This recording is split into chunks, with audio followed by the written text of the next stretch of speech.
That's interesting. When I drum my teacup, my microphone's picking it up.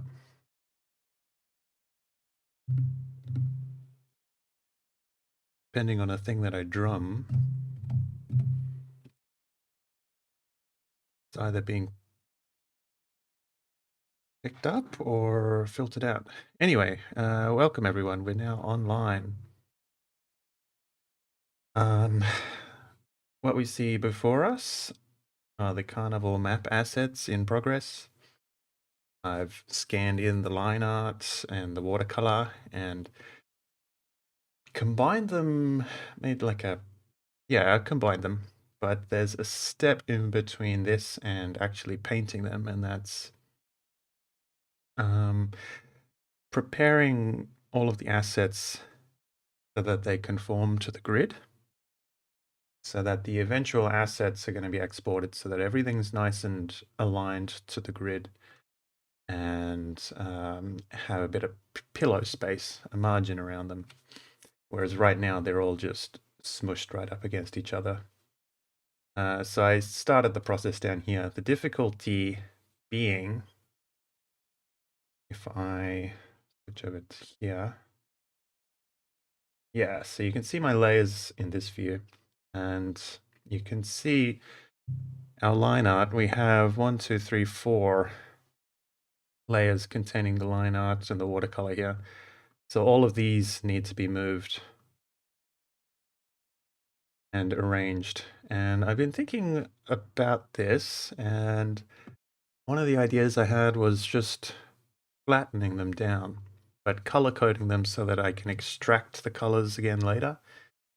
If we have red line art and blue shadows, I can flatten them, arrange them, and then re-extract all of these layers. But I gave that a test run and it really didn't work as well as I imagined. So the way I have decided to do it is with Photoshop Actions. Basically, we're just going to move the primary line art and record that process, and then we can run that action on all of the other layers. And I took that for a test drive with this asset, which used to be up here, and it worked out well. So I'm optimistic. And then this is still kind of unprocessed line art. We're going to run some filters on it to clean it up. So don't you worry about that. There's also a lot of my just drawing mistakes and untidiness. Like over here, this barrel needs some work. We'll do all that after we finished moving it. So that's enough talking. Let's just jump right in. And hello, Crazy Crafter. Thanks for stopping by. Let me switch back to this view. That's a little better. Okay, so actually, if I want to do this, I need to move. I have a little stream chat overlay on my screen, which you can't see, but it usually sits over my actions, so it needs to find a new home for today. Okay, and hopefully we're not going to have any crashes either, because we are going to be using the marquee tool plenty. And I haven't, it was actually a couple of days ago that I took this test run, so I'm a little rusty, so bear with me while I remember how to do this. Basically, start an action. Where do I want to start here? It really doesn't matter, so long as these all have kind of the cushioning, it really doesn't matter. So I'm just going to start, kind of work top left down to bottom right. Crazy Crafter, yeah, so generally speaking, I just release all these map assets as image files so you can use them in your own maps, but they also do sneak into some of the map variants and stuff that we make. All of the base maps are kind of drawn from scratch, but the map variants are utilize a lot of the assets. So yeah, so I'm recording this in the actions. So I move it, and then I deselect it. I think that'll do for our cannon. And now that I've recorded it in the action, I can just repeat this process on all of the other layers. And just like that, we've moved our cannon in all of its 4 separate layers. Cool. Just want to test to see if we can squeeze this into a, we can squeeze it into a 2x3 area. So let me do that.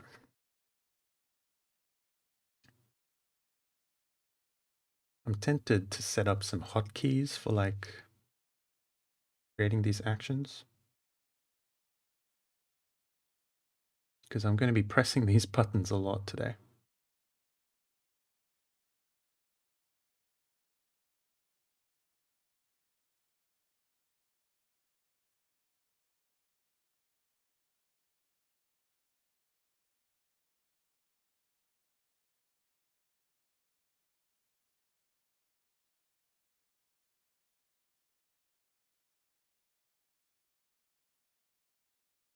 This is one of the reasons why assets just take so much longer than making battle maps, because there's just so much that goes into separating assets and packaging them up. And this is only the start of it.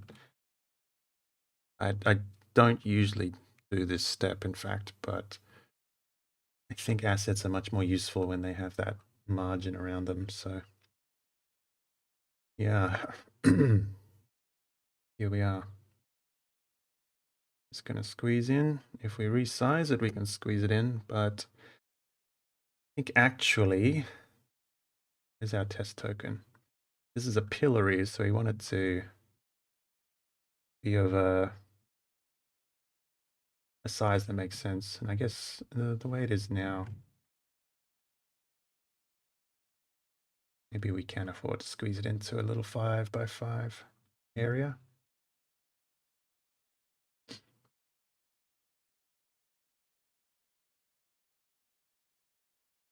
Yeah, that works.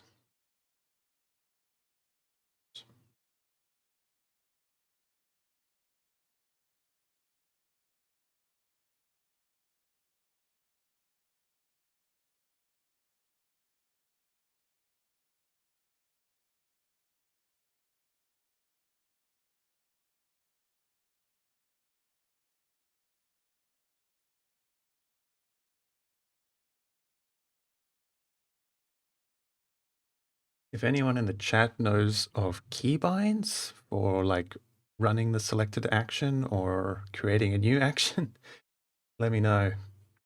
I'm sure that'll save me a lot of time just moving my mouse.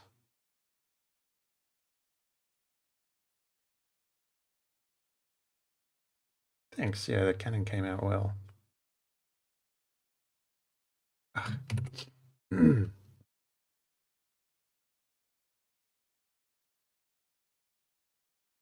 Played some D&D yesterday, and my character has a very harsh voice. And I just stuffed that up. And so my voice is quite tired this morning.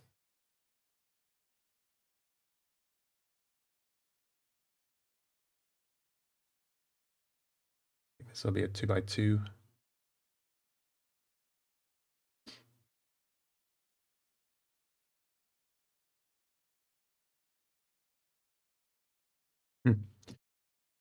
Yeah, I know what you mean, Crazy Crafter.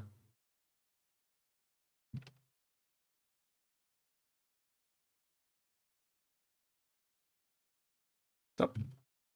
Don't do that.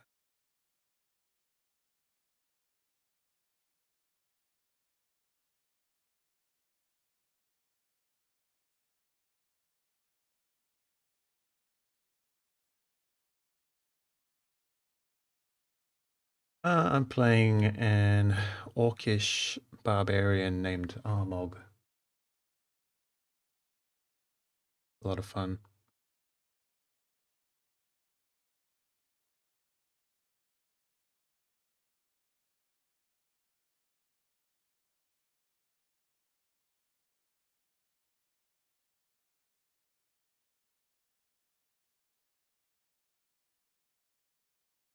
Should we squeeze this ball into a little space? Nah, I think well, doesn't really hurt to have so much padding around the edges. I might even do a cheeky little edit so that it's a more round ball. This is really the time to do it.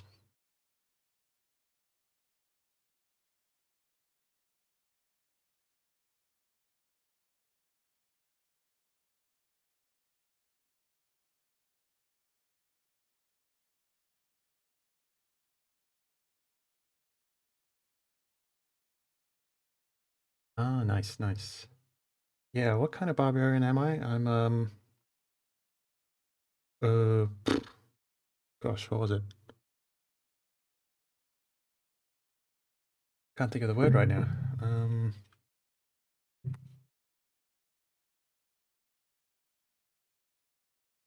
I'm drawing the biggest blank.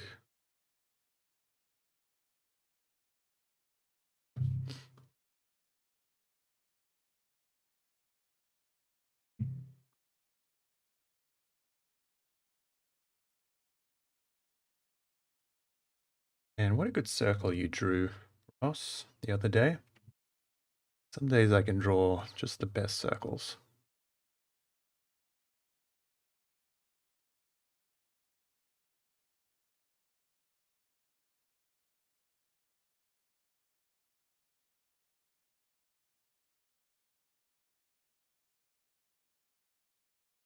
Oh, thanks, Butter Monkey. I almost said Battle Monkey. Thank you.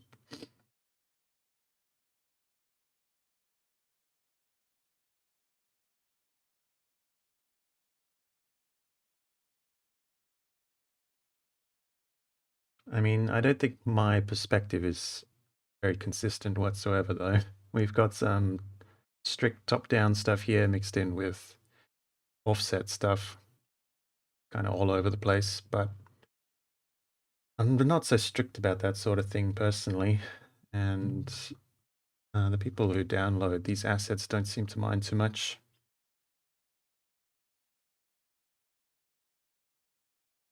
So I just kind of play fast and loose with perspective, and depending on the asset, I'll pick whatever I think will work better.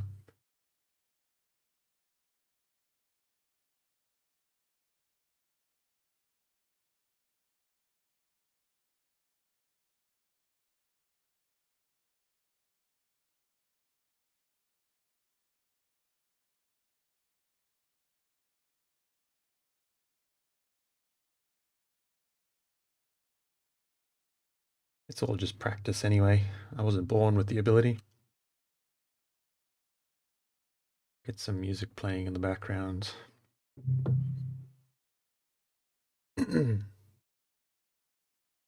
Oh, hey Cleo, welcome. Hello from Australia.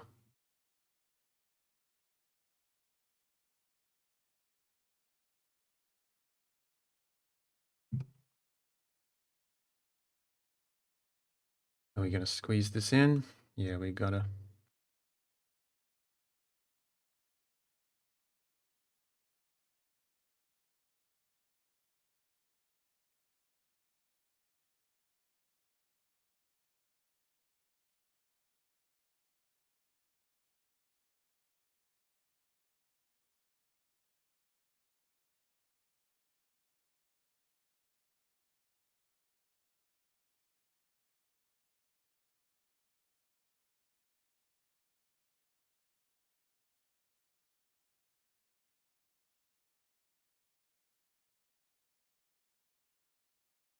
Is this a circle? Circle enough.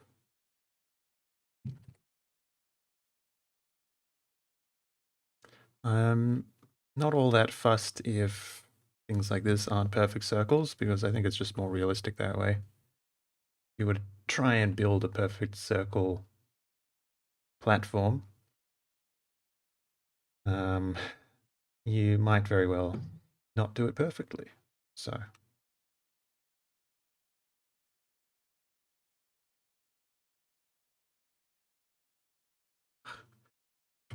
always forget the kind of order of operations here.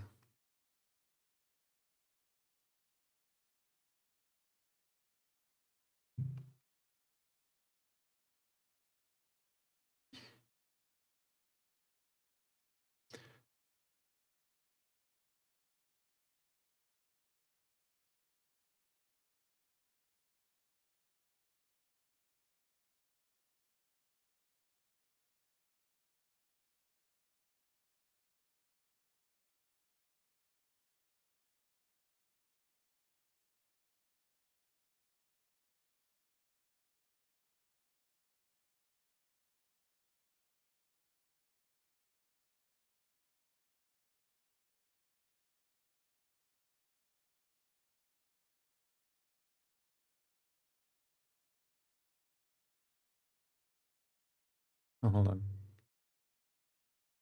I'm tempted to squeeze this into a little 2x3 area, but the most important thing is to have the platform conform to the grid. So I can kind of just skip expanding it into another row by moving it up a smidge. I'm going to do that.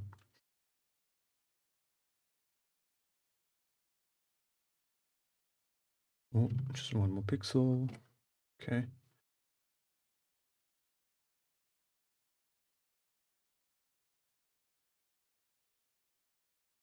Hopefully the watercolor doesn't. No, it's fine.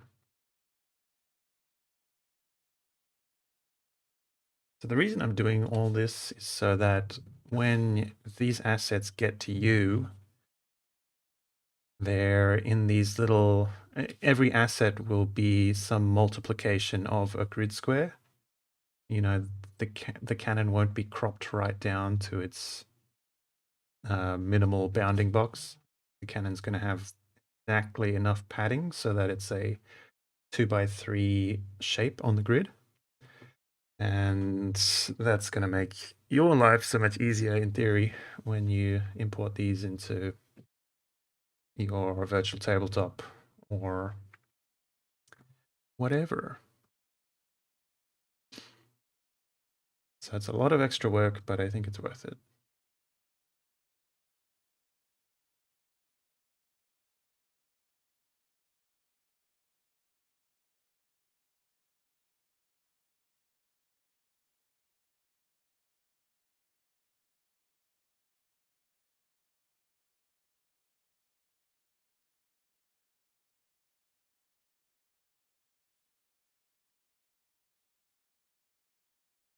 And this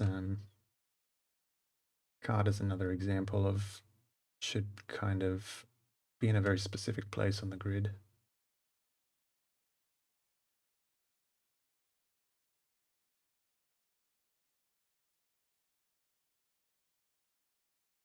It should probably be there. Getting some strange snapping happening.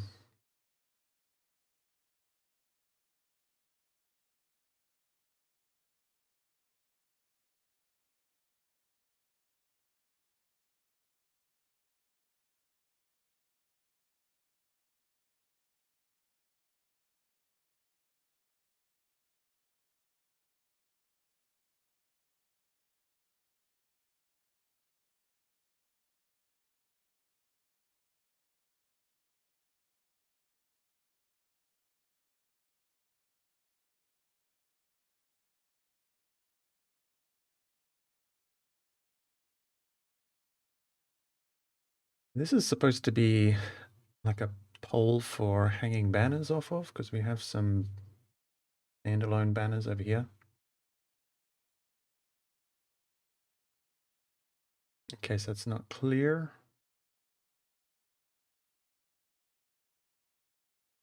And in theory, I can make these sorts of edits now.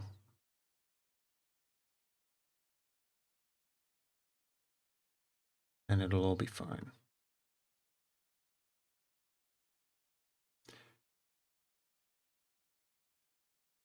In fact, this probably doesn't have any other layers to it, does it? No, it's just the line art. Cool.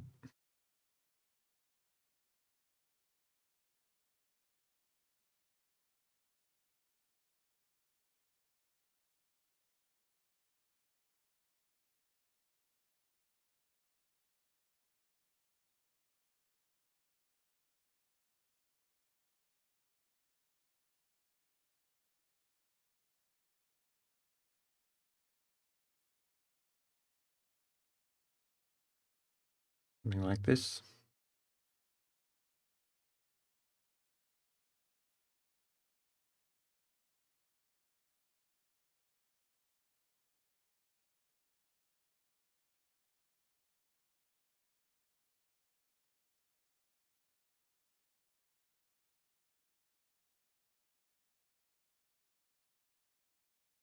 In this case, I should probably position the banner so that if you were to overlay the banner and this thing, they'll snap right where they should be. So if I hold down shift and just shift this over here, that should do it.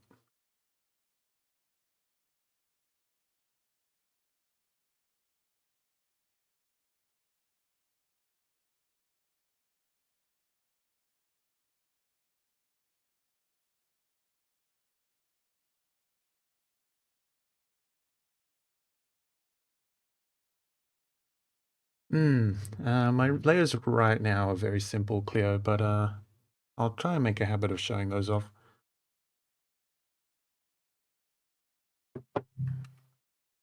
If you happen to be a gold level if you happen to be a gold level patron, you can download my finished PSDs and explore those.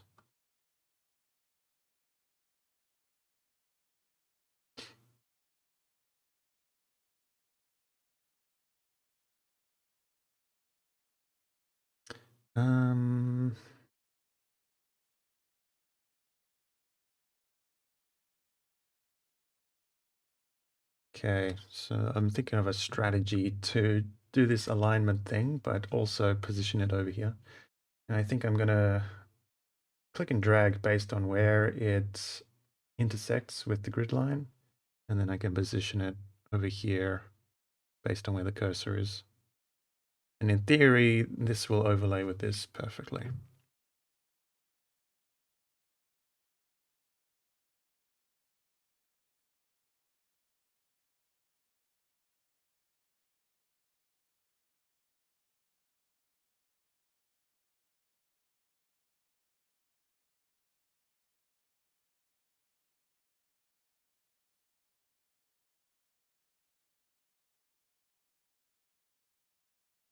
Now for these stubbier ones, I made them stubby because I imagine the perspective is a bit more dramatic, so these ones might not be designed for this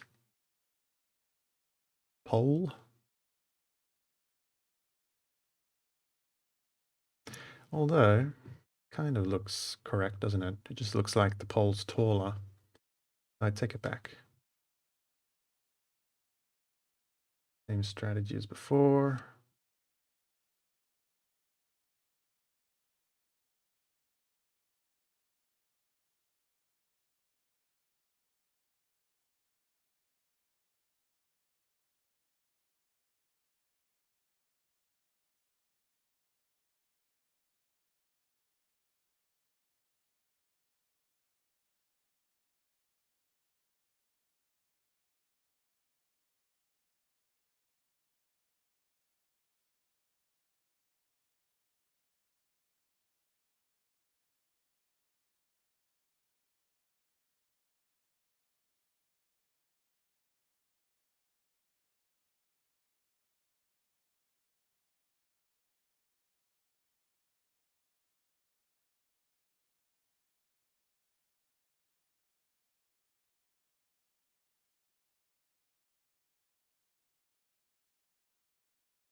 Thanks, Gabriella.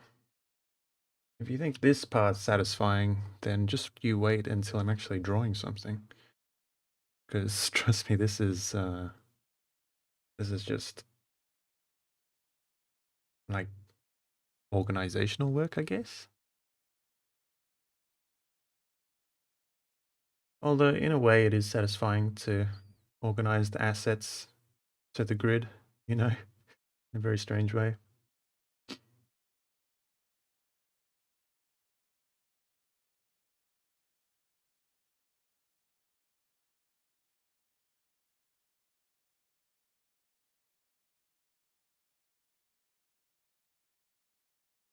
Can I use arrow keys? No, I can't.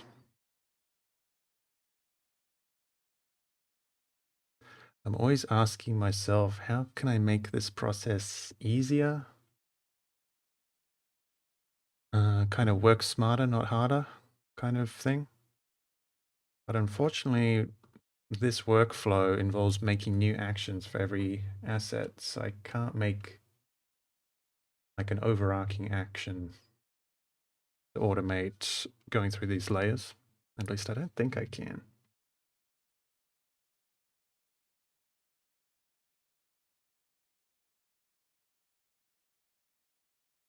Like making an action that as part of the action can run action one, in theory, that would work. Let me try that. So it'll go like this. I create action one, like so. And then I'll have, this will be repeat line art transfer action. And as part of this action, can I include action one? Because I'm doing these same steps every time. I'm selecting secondary line art, and then I run action one. And then I select watercolor, and then I run action one. And then I select the transfer, and I run action one. It's kind of looking hopeful. And then I reselect the primary layer. And then I start again.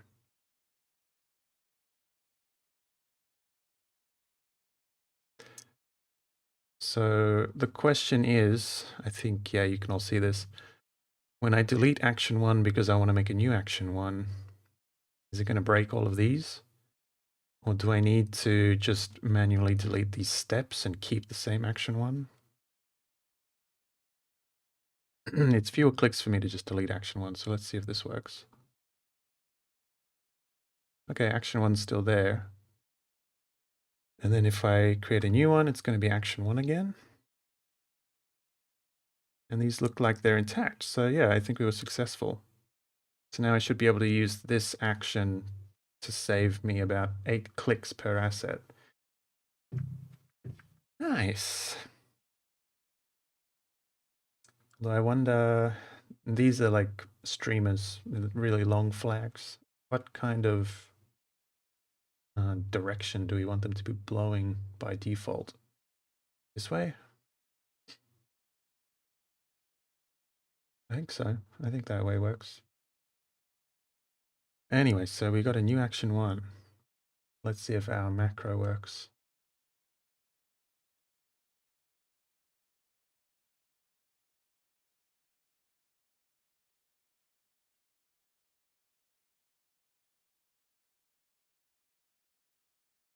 And then I can just run this and we should see secondary blue line art and the watercolor transfer. Cross your fingers.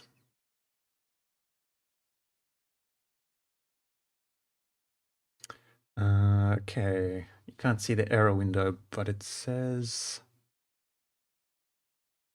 pixels in a fill layer cannot be modified. It sounds like it's selecting the layer and not the mask. Yeah, that's clearly what's happening. So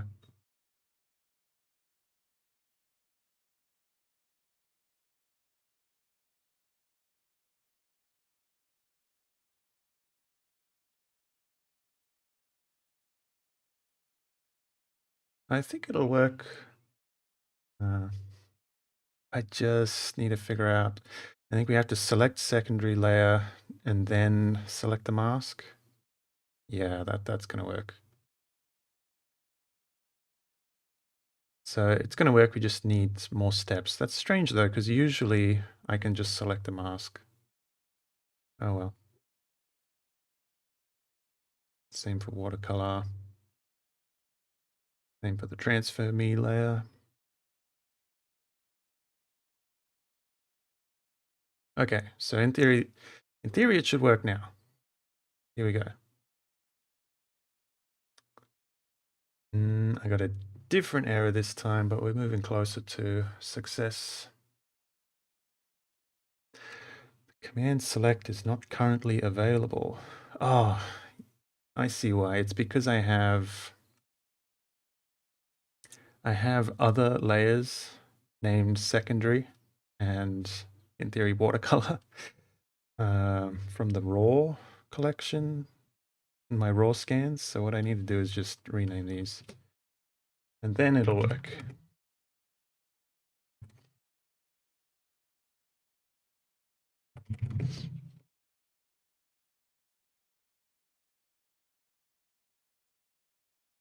And also we want to select the primary mask at the end.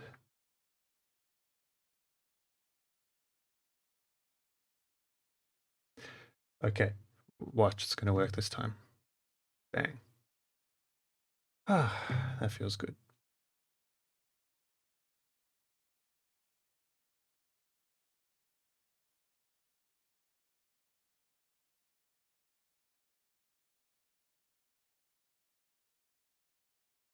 Oh yeah, Phil?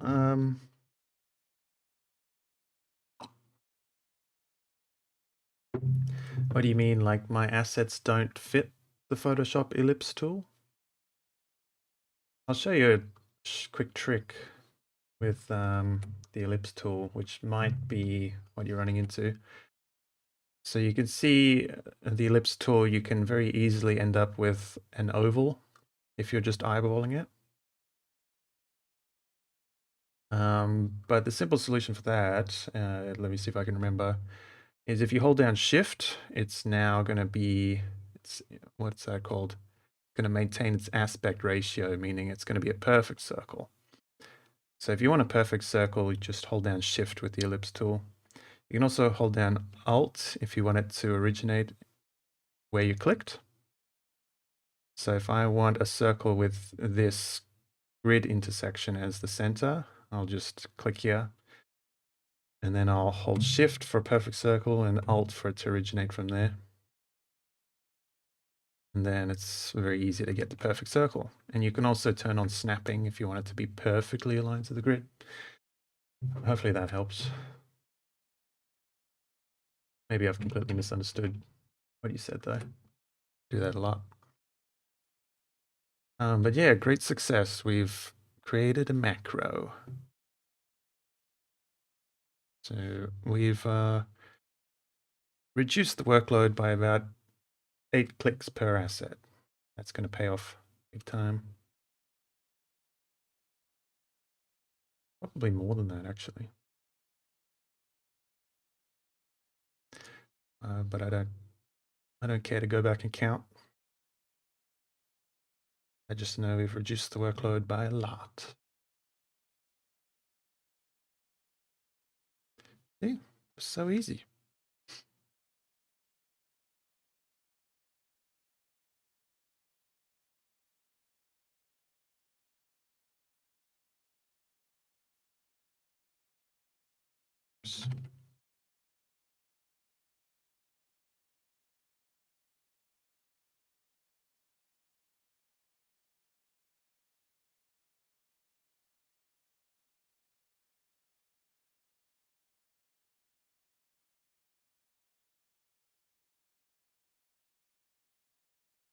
You can squeeze this into a little 3x2 area. We just make sure it doesn't overlap this line. Yeah, that looks good.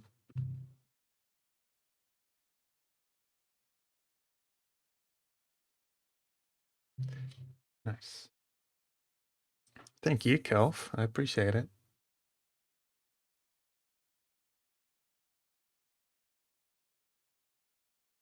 Okay, I need to get smarter again. Like I have this navigator and it'll be easier instead of all the zooming out, zooming in business that I'm doing, is if I just use the navigator to get around. I'm just so adverse to editing my Photoshop layout, which is really foolish of me. I'm just going to drag this navigator off into kind of the chat zone and I can use it now while still having access to my actions. So there's another little time saver we've stumbled upon. And I also need to be less pedantic about which ones I grab and transfer.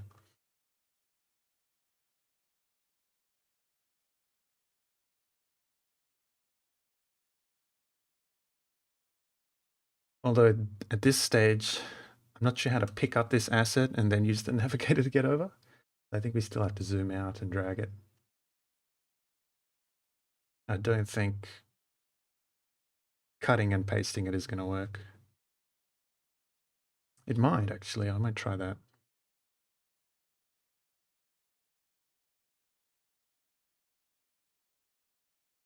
So I'm going to squeeze this in a little bit.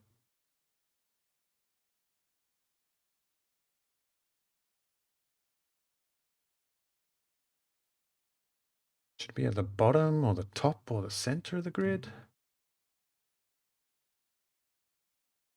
I figure the top because this is supposed to be just this bench standalone. So it should be, yeah, it should be at the top.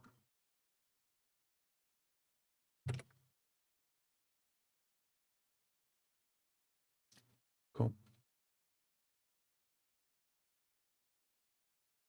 Yeah, macros. I've actually been investing a lot of time into making macros for as much as possible because if you can just save yourself a second on a task you have to do 100 times, man, does it pay off.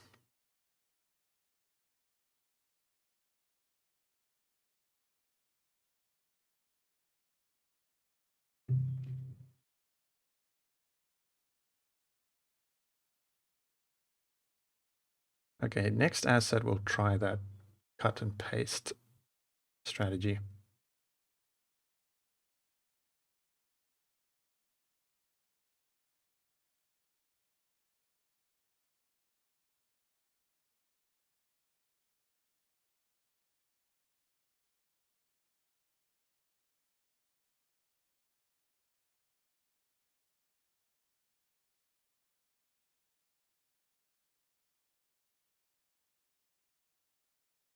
Oop. Lovely. This is just for editing, Kelf. If you manage to catch me streaming in a few days, you'll see me doing some digital painting. And at that point, I'll bust out the tablet.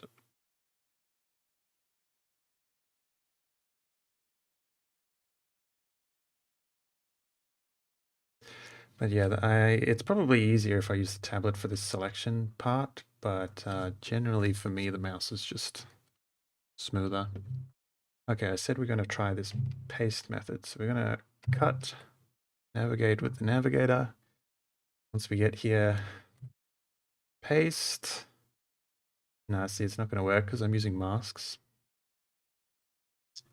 There's no way to paste to a mask, is there? No.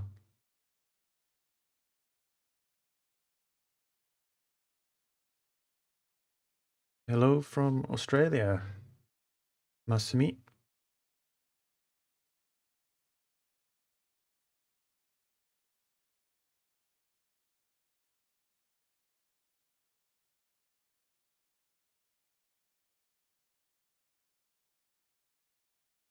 Whoa. That I failed to hold down control when I did that. Oh, it's because I didn't have the mask selected. Don't panic yet. So these are actually rubber ducks, in case you can't tell yet. They're supposed to overlay inside this tub of water. So I'm thinking I may even though they're a very small asset, put them in the middle of a 2x2 area so that they will be properly aligned. Yeah, I think I will. That's really their only purpose, is to be paired up with this asset. So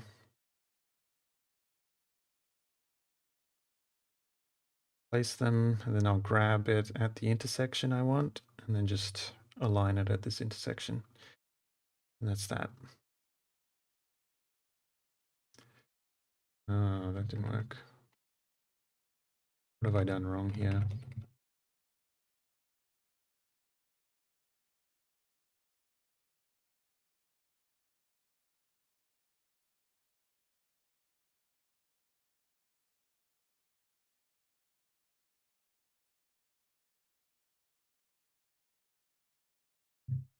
Okay, let's save before I run that again. I think I did something wrong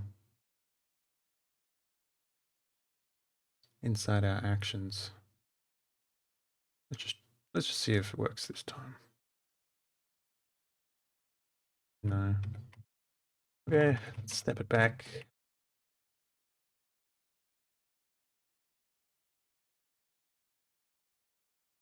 Make a new action one.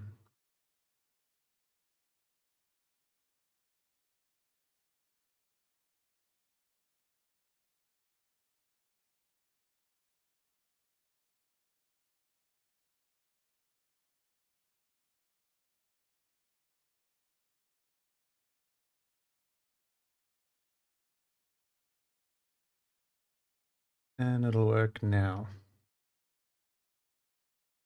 What is this? Is it because I... Hold up. Where did this void come from? Oh, eh? Okay, never mind. It's just, we had some weird artifacts creeping in.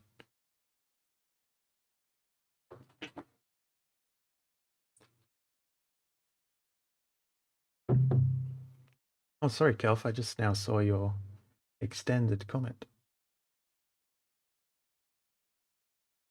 And I'm so glad to hear it.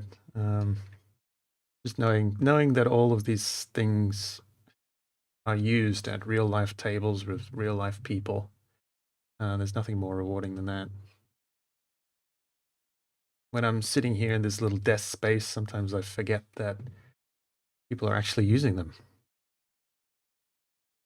I'm always happy to hear it. This diving board I wanted to edit because the perspective is just weird.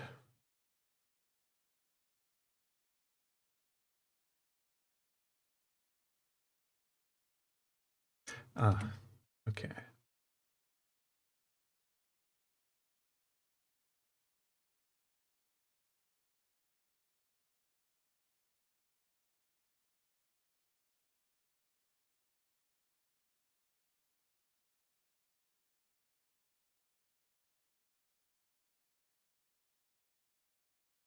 I hope they made the process easier and not more technical, Crazy Crafter. I think combat is definitely easier with the grid. I've played with maps and I've played with Theater of the Mind before. And at least for my players, maps is just so much more simple.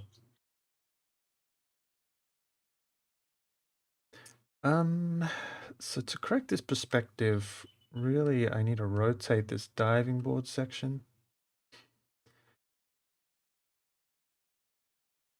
I guess it still makes sense. It's just a matter of when it's above this water hub.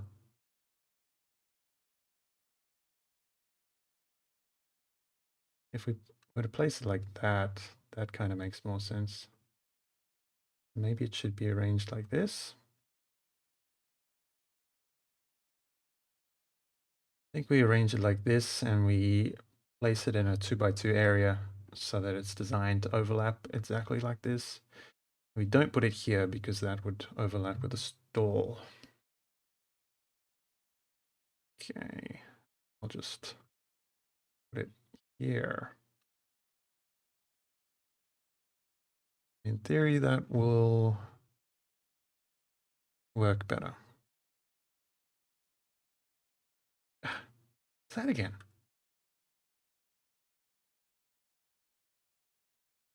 It's a little bit perplexed.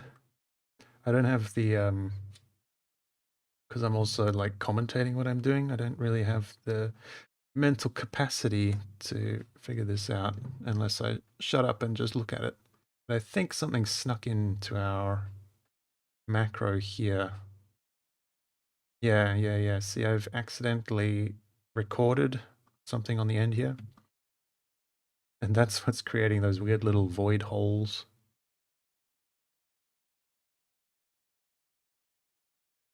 I'm glad to hear it.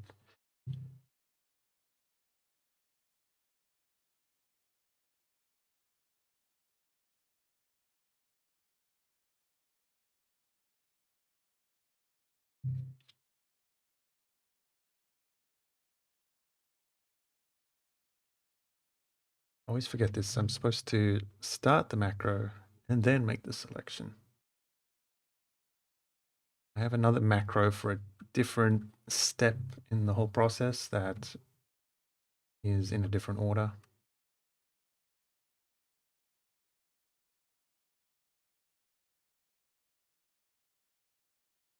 I'm going to resize this. This is a tightrope in case you're wondering.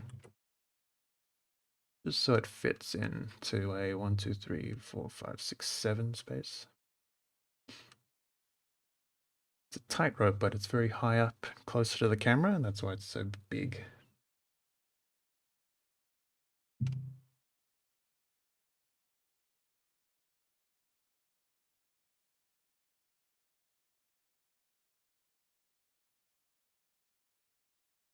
Okay, record first and then make selection. Now you see, this here is due to this step, which snuck in. Okay, it should be fixed.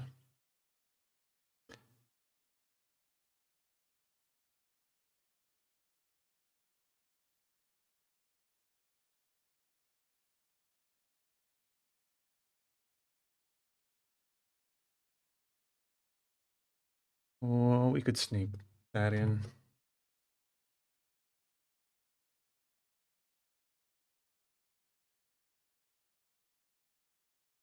Do I want them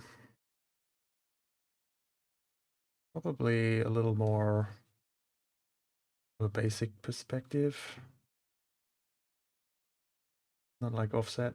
It's kind of like, I don't know what it's called, but that almost isometric, but not quite.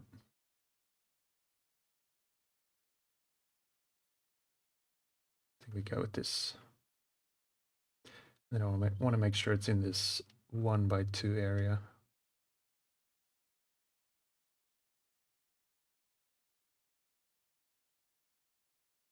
Then it should probably originate from the center of this square, more or less.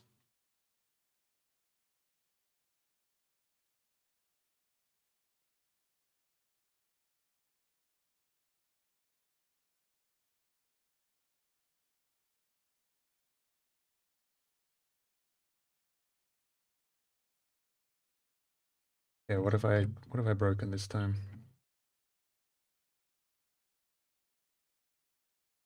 Oh, that's it? I was just... Oh, I was recording in the wrong macro. Goodness gracious.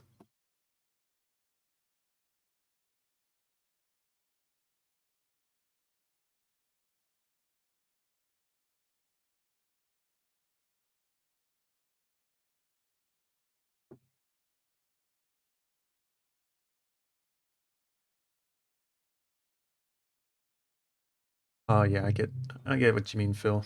Yeah. I kind of lean into imperfect circles. All of these circles I started out with a perfect circle as the draft, but I just let myself make mistakes because I think an imperfect circle is just more natural than a perfect circle. But yeah, they do take practice as a technique. I don't know anything about the technique. I think I made my own problematic technique that I'm working with. But there's probably a technique out there.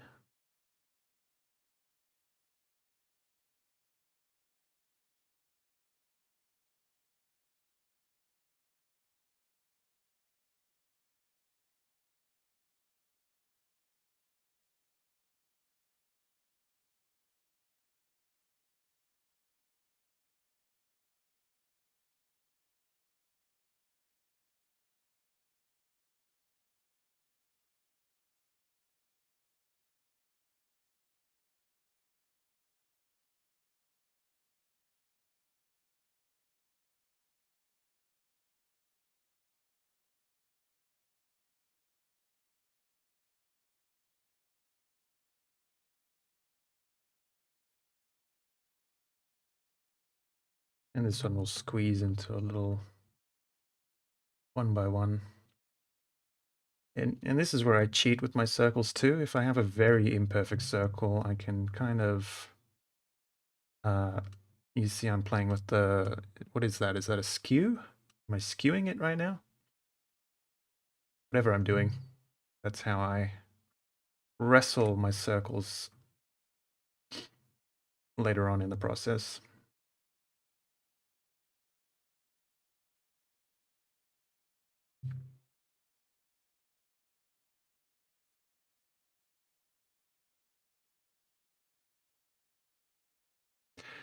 You know what, I can sneak into this macro? I can probably use it to delete action 1 and create a new macro.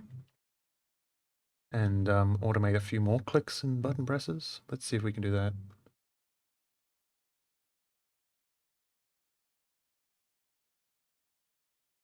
Yeah, it looks like we can. Make action.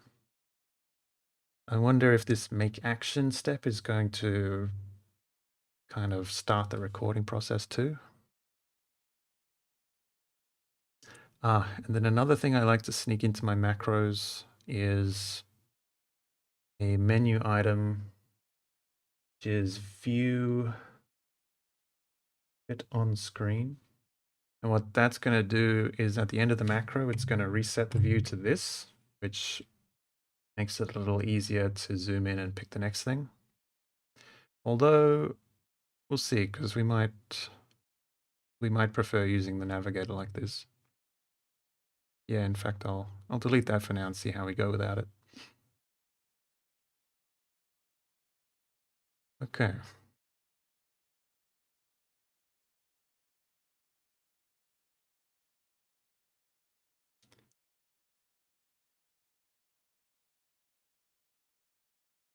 Doesn't really matter where I put these on this canvas down here, but it does help if I like put all of the banners in one place and all of the wood things in one place, because when it comes to coloring them in, I don't want to be searching around for all of the wooden pieces. I guess I should be putting some thought into where I put them.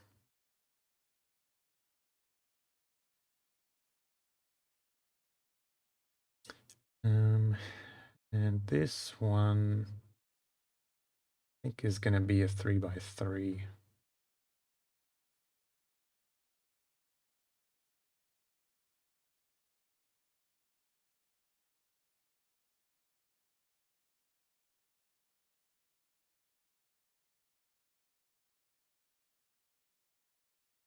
Now our repeat action should also reset action 1 and like start a new recording so we can go straight to the next asset.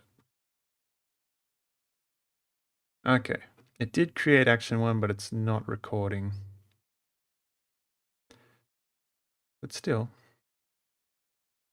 that helps. I wonder, can I make a step to select action 1? No, I can't. We've saved a couple clicks again. And then I'll just, yeah, I think it's better if I just use the navigator to select the next thing. So let's put all these stalls in one place.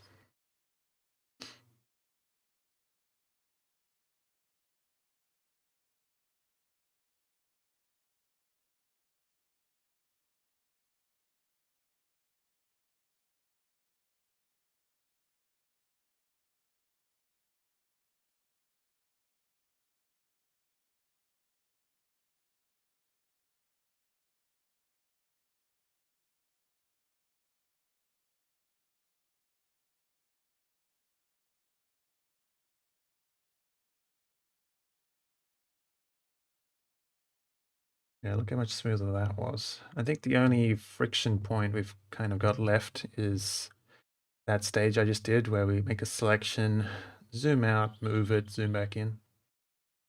But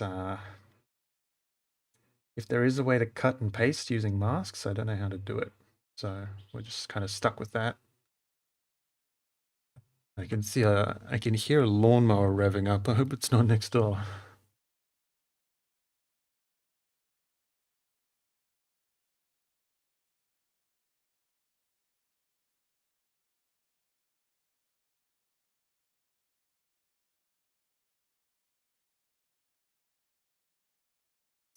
Oops. Oh, you know why that happened? Because for some reason I ran action 1 instead of the one we wanted. There you go. I'm still prone to user error. That one's never going to go away. Like that, I need to hit record first. If that lawnmower does end up being right outside my window, then I'm just going to mute myself for a while and just power through this stage. I mean, not really making any meaningful commentary right now anyway. This stall's a little different. Let's put it over here with the banners and the other canvas items.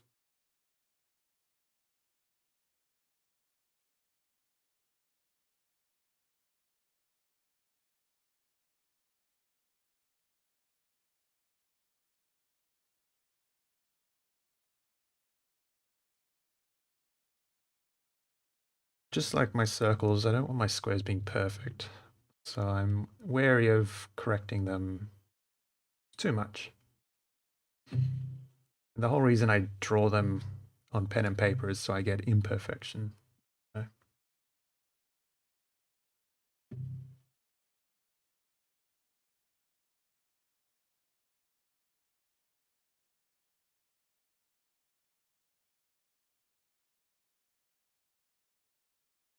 This one I was considering making it, well, I was considering making all of these tents significantly larger.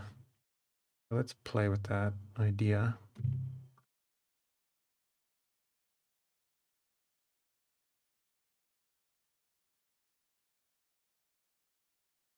Let's drag it over here and kind of scale it according to our little sample token. I think something like this big. So it's we can just squeeze it into a 2x2 space. That's much more reasonable. This tent's designed to be your catch-all game stall. Kind of like The Sims, you have some jobs which go on outside and you can watch them happen. But for all the jobs that the developers haven't created, your sim will just disappear inside a tent, and then you can run the encounter in the theater of the mind. Hey, Owen. Yeah, it is pretty early. I'm doing my study in about 2 hours' time. So usually I do study, then work. Today I'm doing work, then study. And of course, we have upsized it, so it's a little blurrier than before, but we're going to fix that with a few filters later on. So don't stress too much about that. Is that... can also kind of fiddle with this watercolor a bit.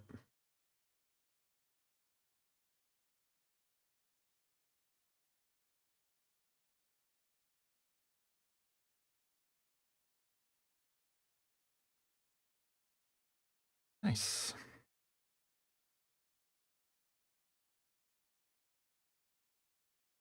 Yare yare da ze.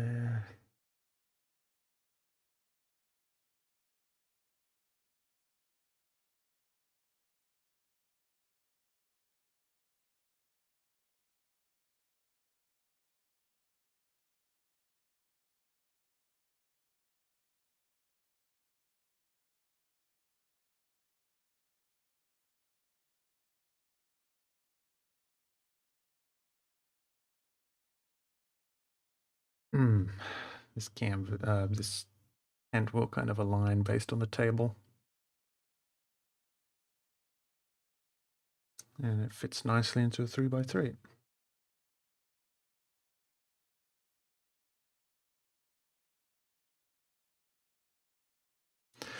Uh, we're beyond halfway done, I think.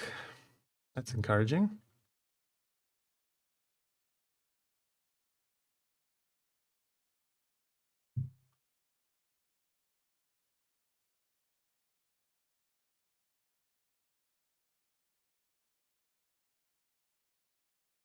So this cage actually is designed to fit into this cart, potentially.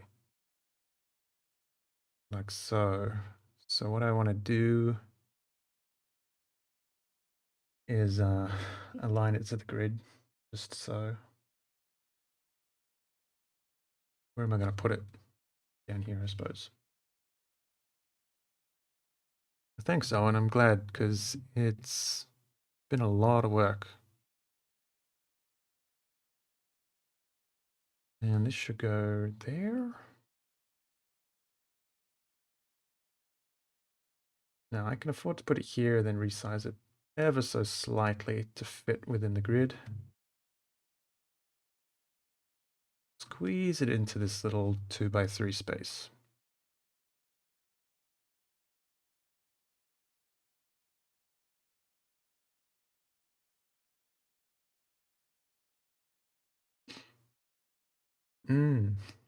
I've never played Chrono Trigger, but I did play a lot of GBA games in my time.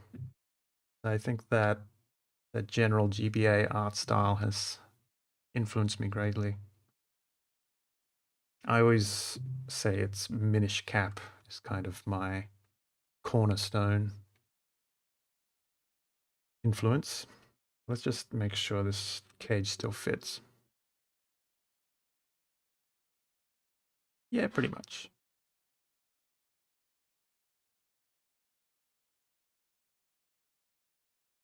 This little flick off here, I might have to get rid of that.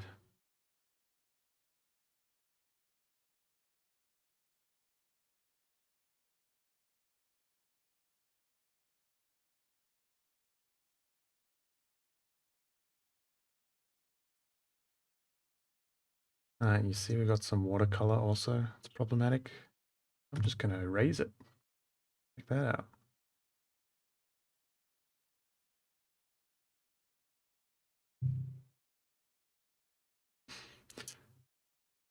Yeah, I've only heard good things about Chrono Trigger. Don't know how I kind of missed it back in the day because I was playing every GBA game I could get my hands on, pretty much.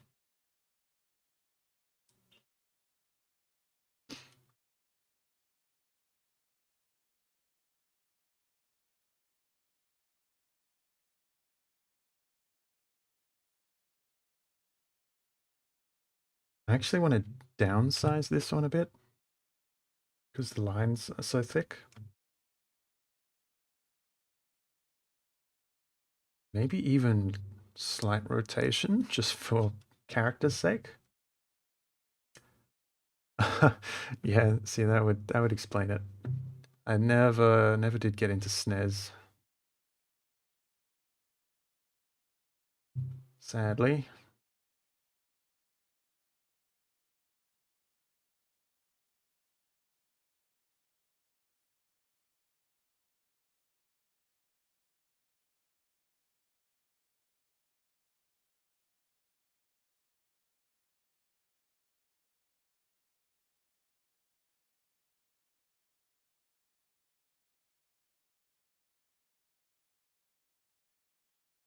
ultimately, every fair, I think everybody has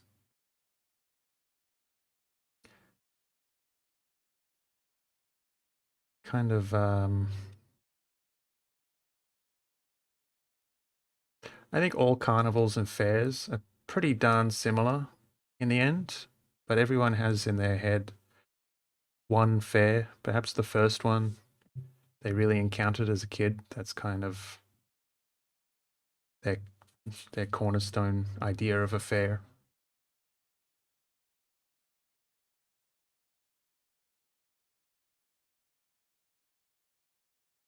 We're going to paint on the archery target once we get to painting.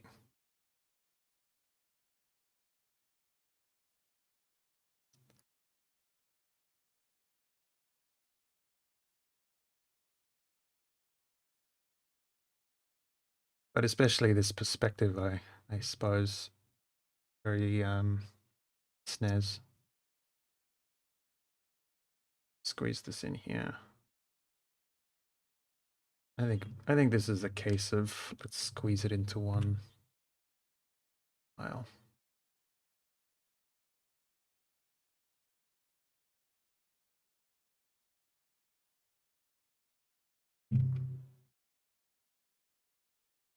I'm glad to have the opportunity, Owen, to thank you semi-personally, at least with my real-life voice.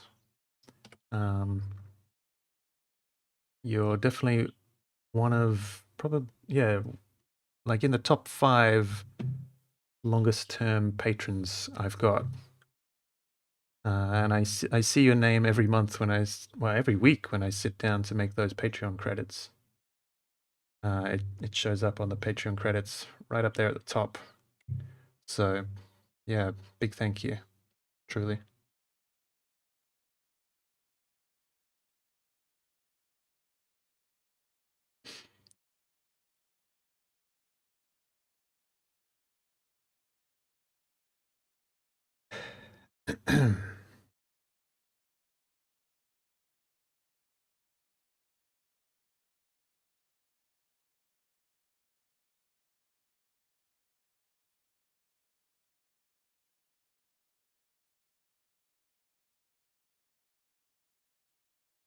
I suppose this dummy should be about as big as a real person, unless it's like a half ogre dummy.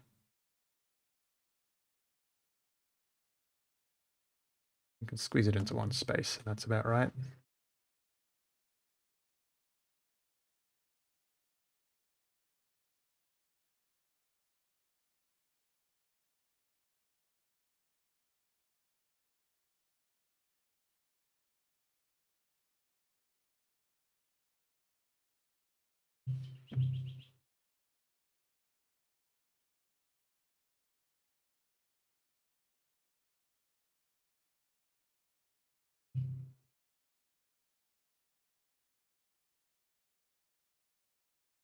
Yeah, I mean, it's a really symbiotic relationship kind of thing, isn't it? Because uh, without any exaggeration, like very truly, I wouldn't be doing this if it weren't for long-term dedicated patrons, all the supporters. I'd be stuck right now doing reticulation or something. So yeah, I get to sit down and draw every day thanks to you.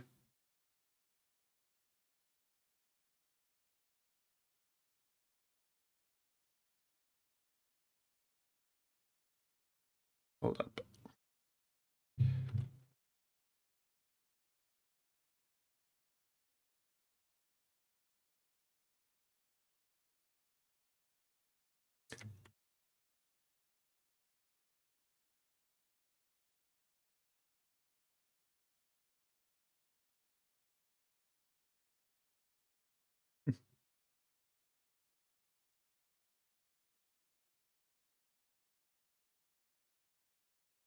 Oh, which map did I make for you?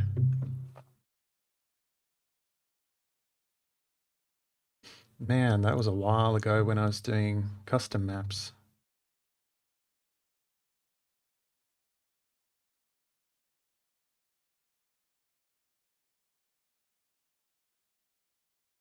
that lawnmower is a fair ways away, but I can smell the fumes making its way over to me.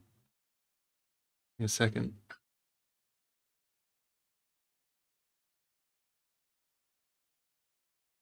Jungle Stream. Wow.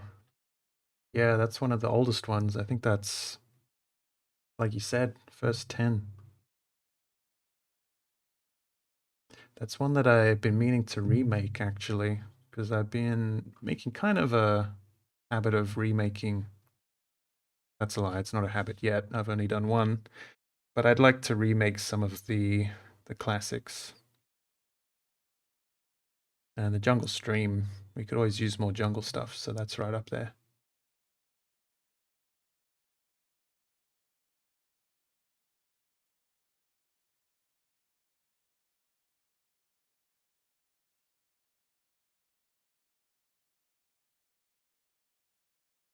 Yeah, I'm curious now. Give me 1 second to Alt Tab. I want to check out what number the jungle stream was.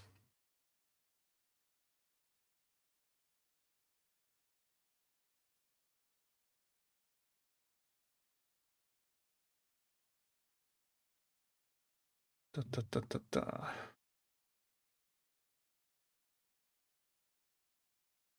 Okay, it wasn't as old as I thought, but it was definitely one of the first commissions I ever did.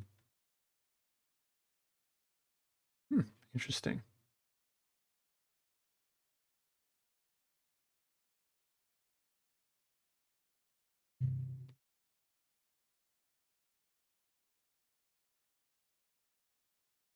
Will there be more cyberpunk assets? I'm sure there will. I have vague plans to do sci-fi assets, and obviously there'll be a big overlap there. So definitely more stuff that isn't just fantasy. But can't say when. Don't know when. Now this asset is going to have fire on it in the color layer, so I need to leave some space for that.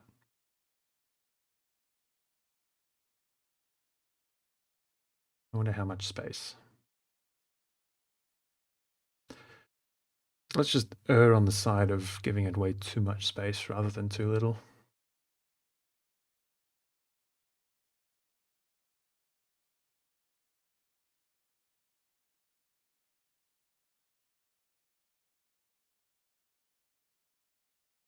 Yeah, modular spaceships. Have I mentioned that? Because that's the idea.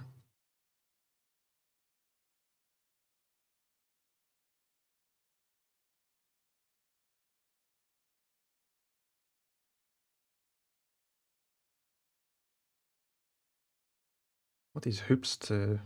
Actually, let's put the hoops over with the cages since they're made of metal.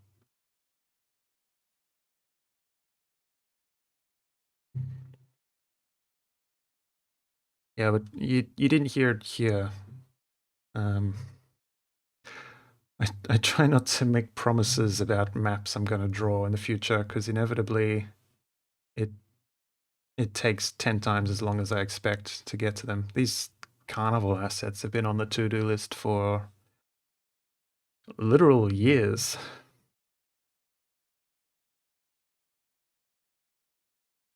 Okay, we want our bull and the hay bales to be separate.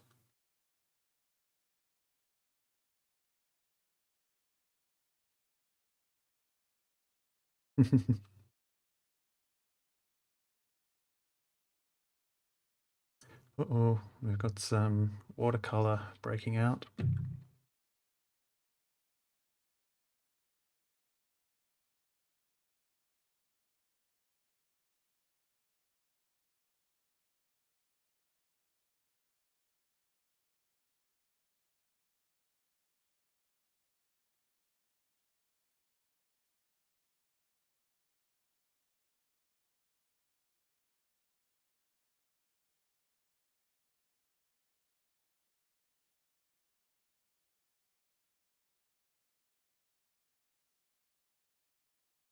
Should these be two separate assets?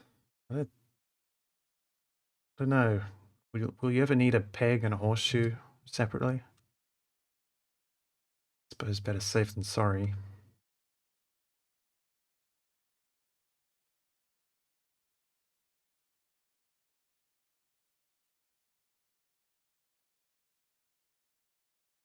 It's going to be a very large horseshoe inevitably.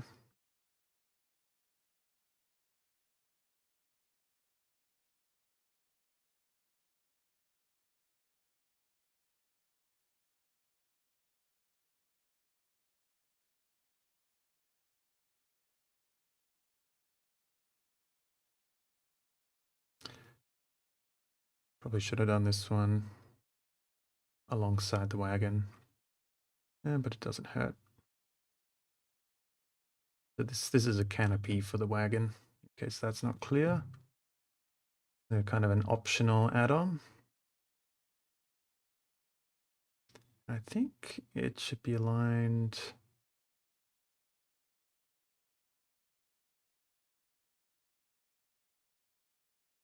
here.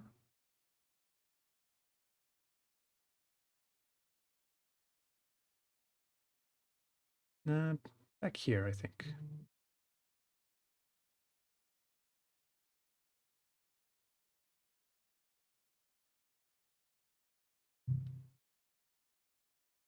Where am I going to put it?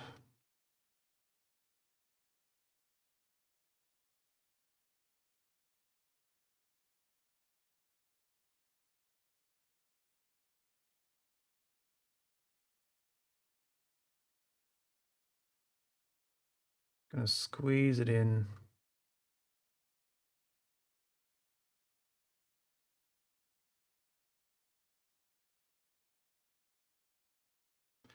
I hope that doesn't ruin the overlap that we had. No, it still works.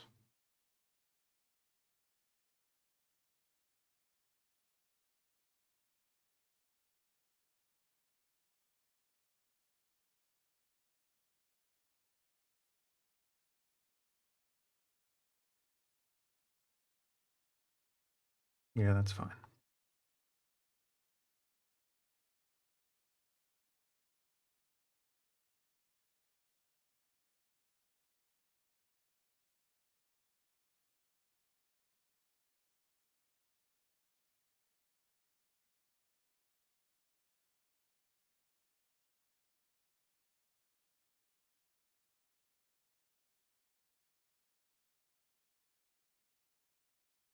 Yeah, Owen. I really have no plans to open up commissions again. I can't foresee myself having the time for it. I've actually technically been on commission because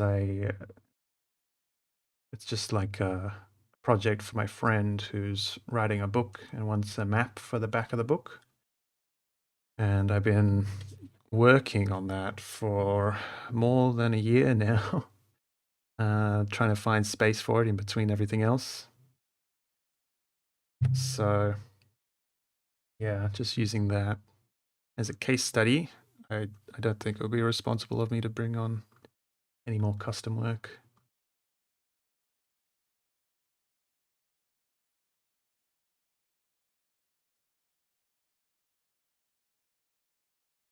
These are little arrows that you can put in here, which makes me wonder, should they be aligned as such? I think these arrows are going to be standalone, and you can place them however you like. They'll just go in the middle here.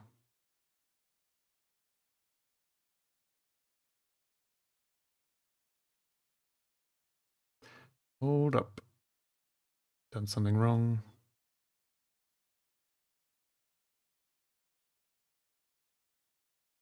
Okay. In this case, it doesn't matter because there's no other components to the arrows.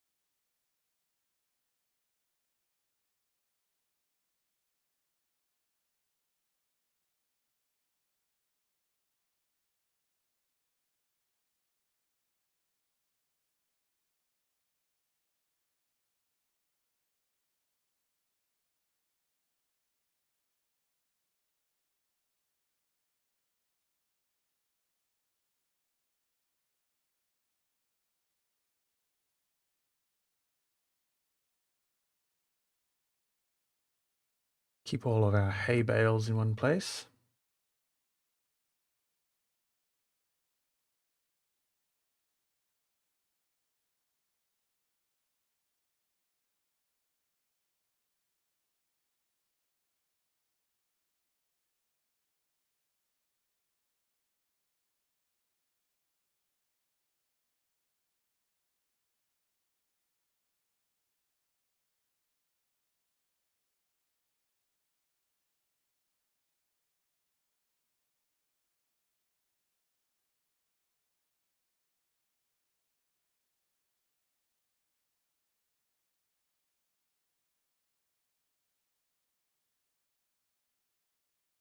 How about more or less in one place? I want to put them, have a bit of space.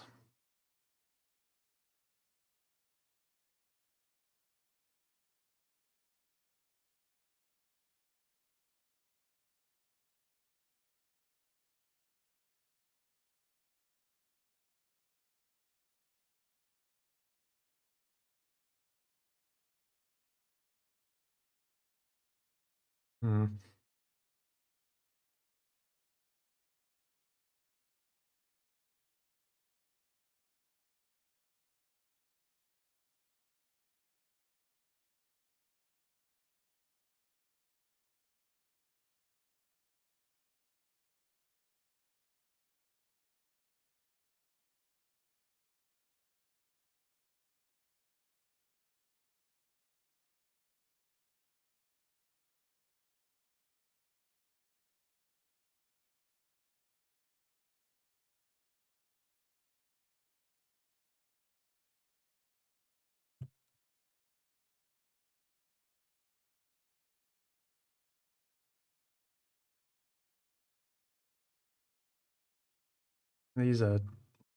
This one's a paper lantern, and we've got a regular lantern, in case you're wondering what these weird shapes are.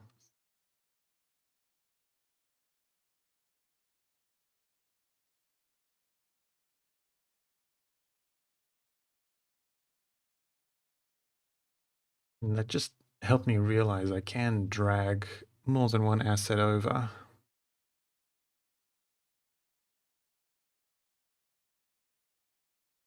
Um,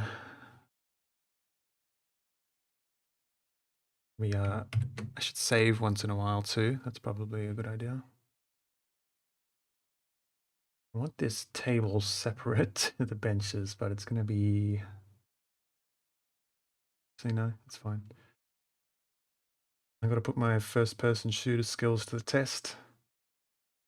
Maneuver the cursor through this little space.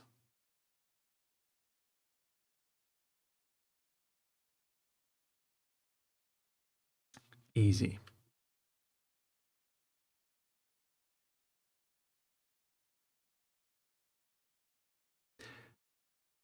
So in the case of this table, I want it on a grid line so that you can seat people on either side. If I put it here and you want to seat people, they're going to be sitting all the way over here.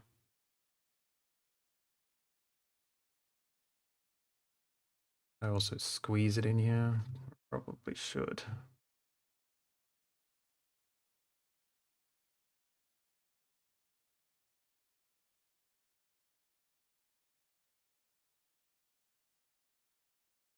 I think it's better if it's this way by default.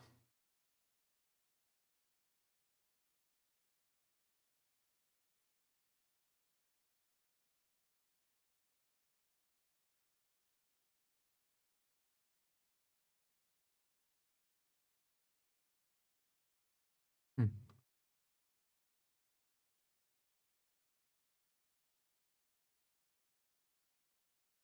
Tempted to separate these benches up, but their primary purpose is for that particular table. So I'm going to keep them in one piece. And we've got plenty of other basic benches in other packs anyway. These are designed to just sit right around here, which is right in the middle of the grid square, so that's easy enough. But here.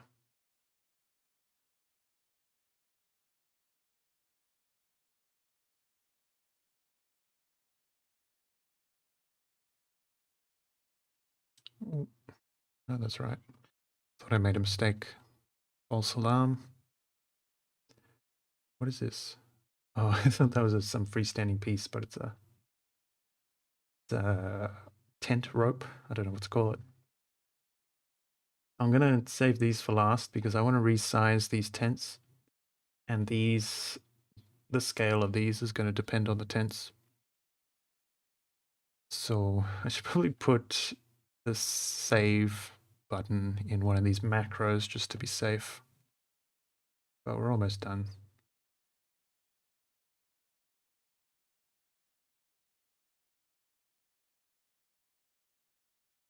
You know, I can make a sneaky little correction here if I exclude that.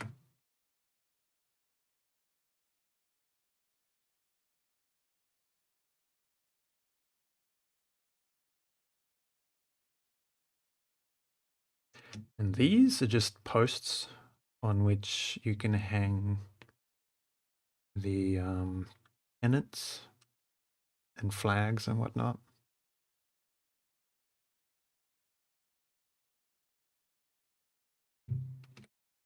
Just 3 variations so that they don't all look the same.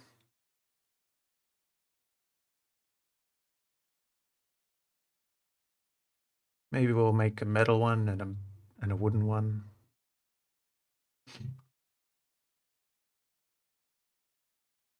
Just to differentiate them. Great.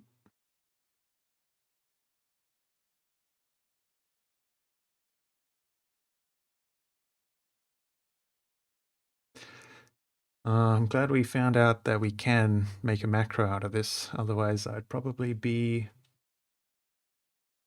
have achieved half as much if we were doing it all manually, the way we started out.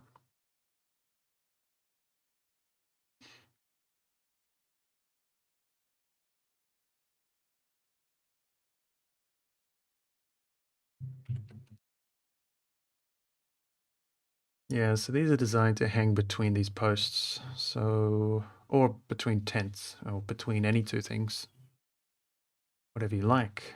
So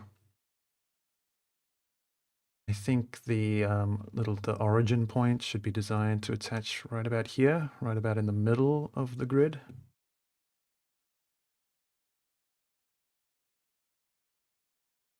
And we'll just put them over here.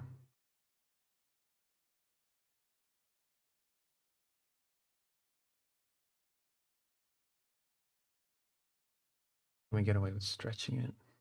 Yeah, we can. This way it goes from middle to middle. It should snap nicely to these.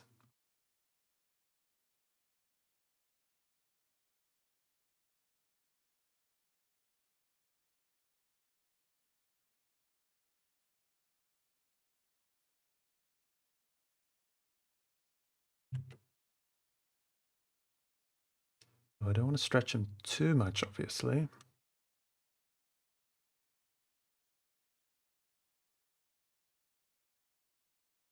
I think we can get away with that much.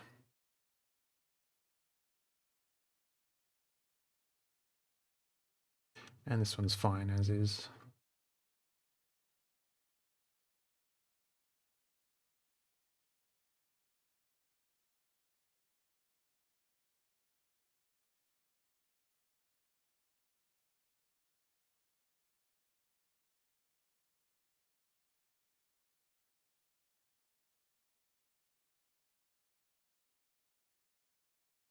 Cool, it's really just the tents left and then the few little gates we've made. I'm gonna need a lot more space. I might extend it this way, actually.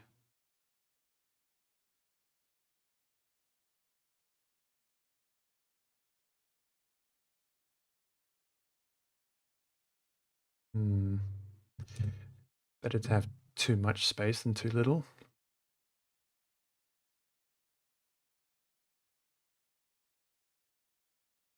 Let's just start with the biggest one. So first of all, let's transfer our little sample token over here, because she's going to help us figure out how big these tents should be. I just suspect they're a bit too small right now.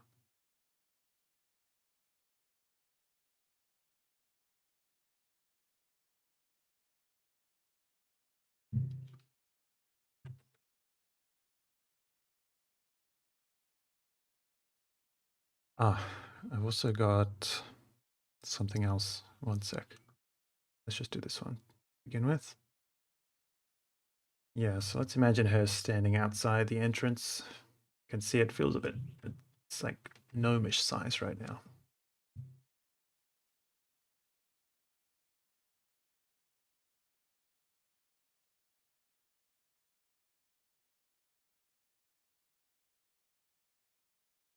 That's probably better.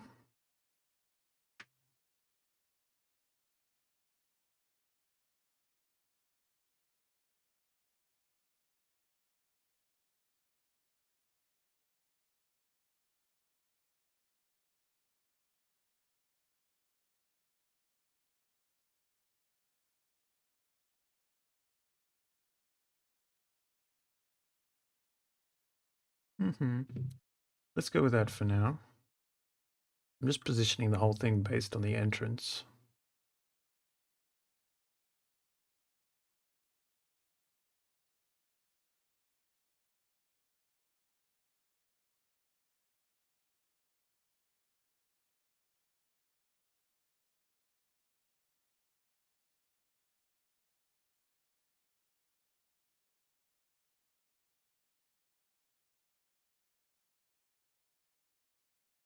It does annoy me that there's this extra half square at the top.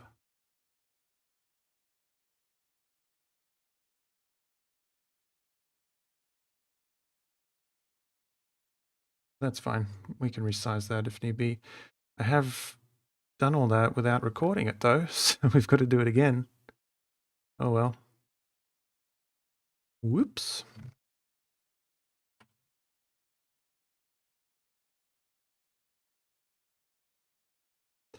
Okay, actually, before we do that, I wanted to bring in another thing, and that is this is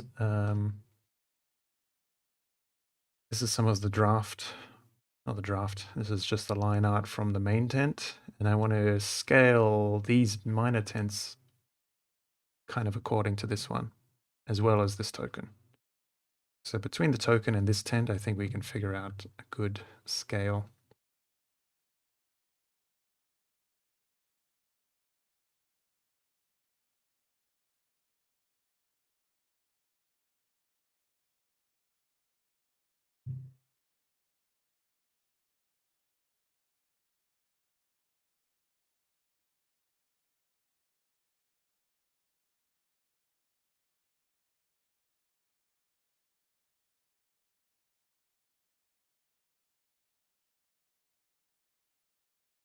Yeah, what if we do that?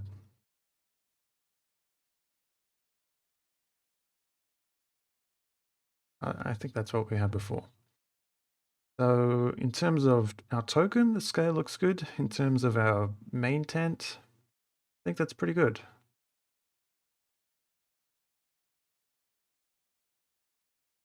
Do we want to go bigger perhaps?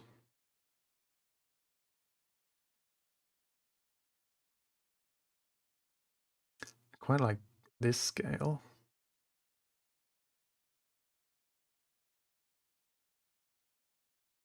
It kind of conforms to the grid better like this. Still looks good with the token and still acts as a good intermediary tent. Like the vague idea is we have a main tent, big, medium, small. So we want this to be sizable enough to serve as the medium tent. Let's do that. And once we've sharpened it up, the line art's still going to hold up.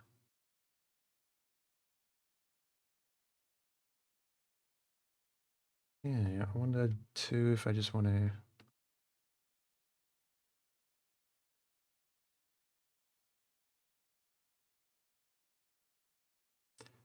put it here.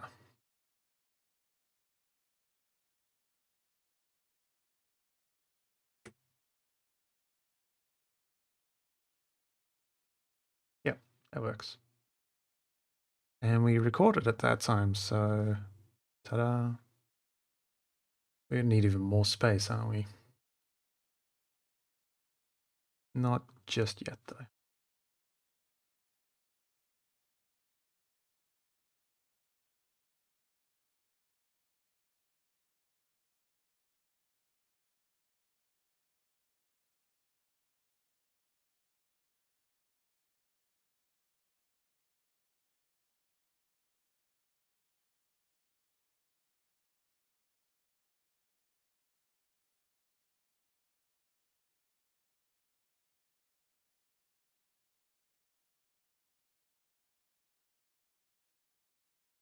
So same again, we want to scale this tent based on the tents we've got. And that's pretty much right. I basically want it to be the medium tent of the group. Large, medium, small. But of course I want the circle, the main body of the tent, to conform to the grid.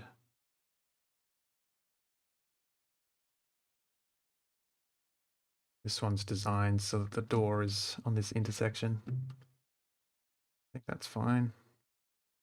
Or is it better here?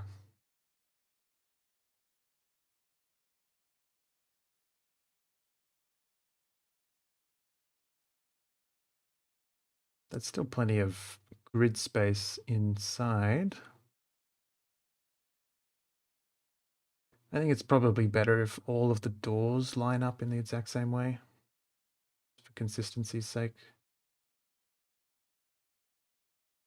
Which is supposed to be something like that.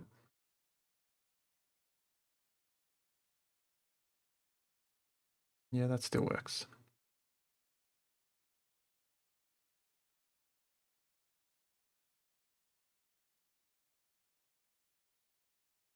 Although annoyingly, that pushes these just over the edge into a new grid column, which is just terrible. So let's see. I can't just squeeze them in slightly.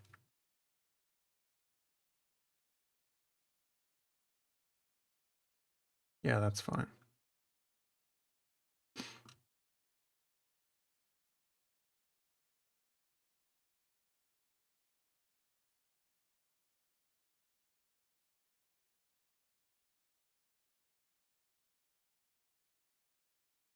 Cool.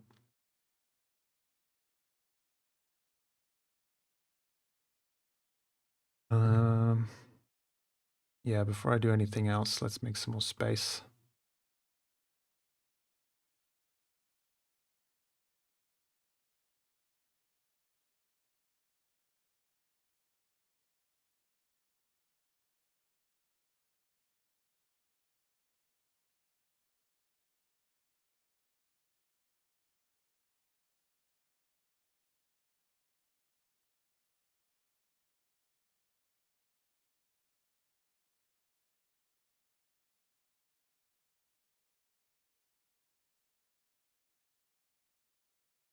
All right, so this one's made to fit the grid, like 4x3. I think we'll boost it up.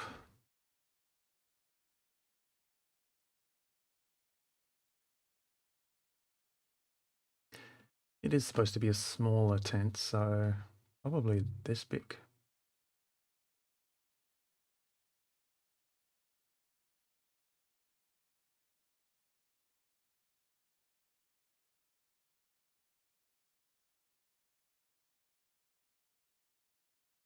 This door's just going to be offset. We'll just have to live with that.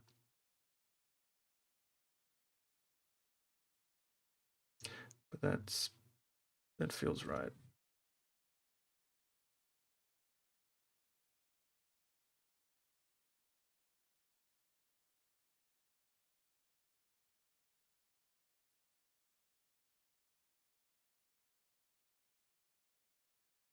Yeah, I can imagine it. This token, by the way, is one of Hammer the Shark's tokens. I think it's. I think she's the librarian, or maybe she's just a librarian in one of the adventures we wrote. I don't have the name on me, unfortunately, but one of the tokens available on our token editor. In any case.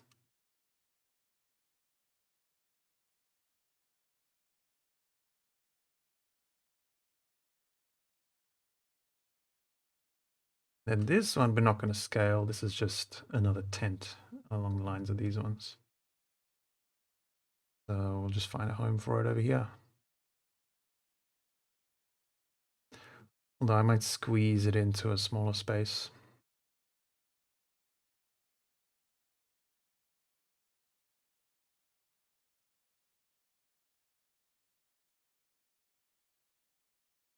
Like so.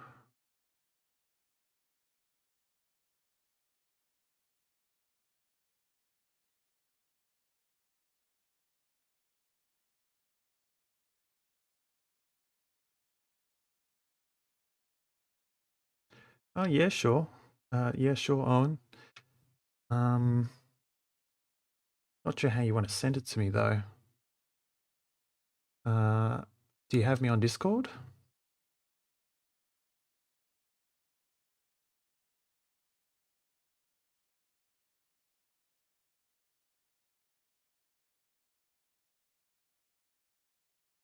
That seems right.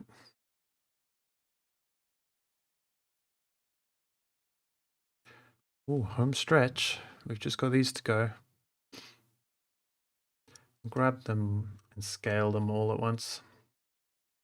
So these are designed as little overlays for the doors so that you can use this same tent 3 or 4 times and give it different signage out the front.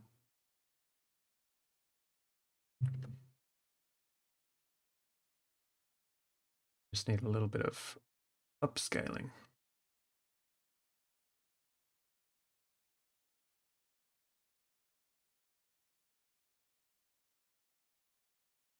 You can hang banners or whatever else from them too. Cool.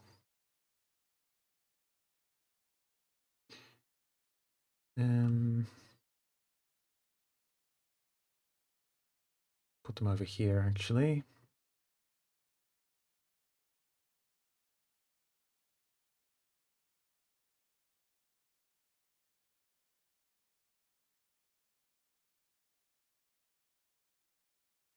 And I need to also use the advantage of us aligning these based on the doorway is that we can also do the same with these. They'll kind of take up 3x3 areas. 3x1 areas.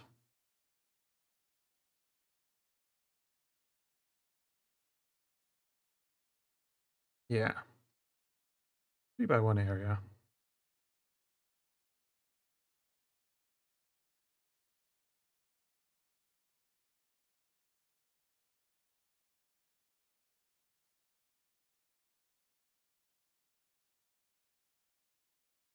Maybe a 3x2 area for this one. This moon I'm going to fix up.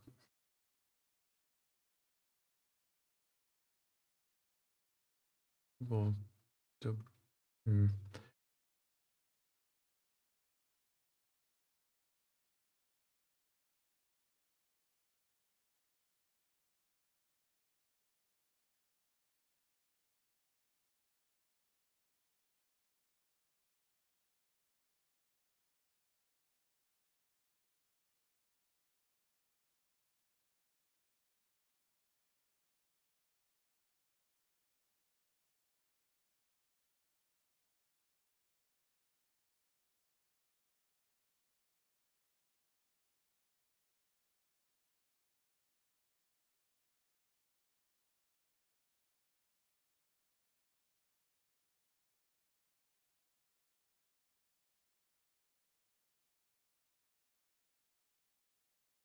It'll annoy me if this isn't here.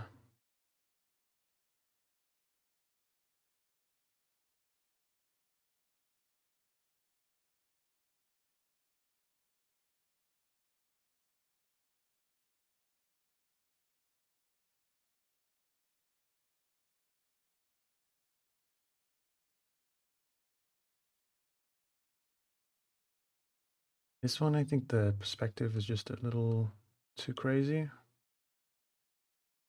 Can we squeeze it all the way down?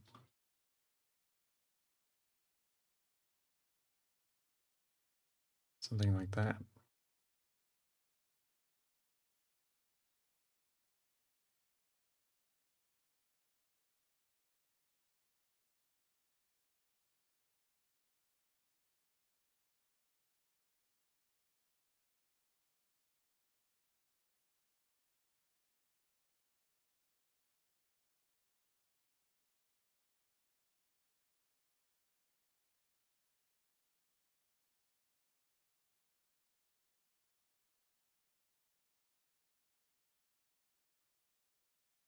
Okay, it's a long action, but I think that's going to cap everything off.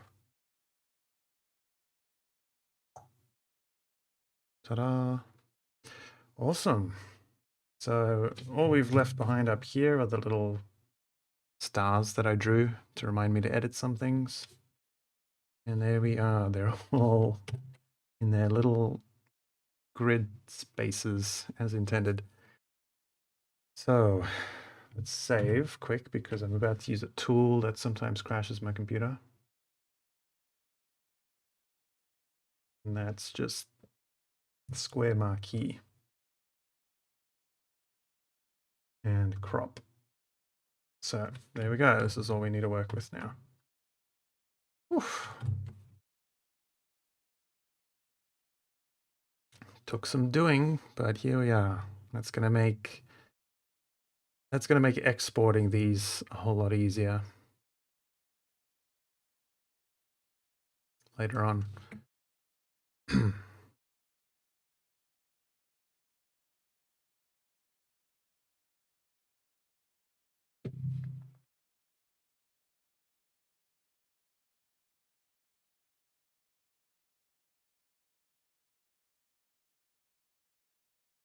Okay, save. And we actually have some work to do still on the line art. I've got these red lines I drew a little later on, and I want to transfer them to the primary layer. So we'll get to that next. Let me catch up on chat.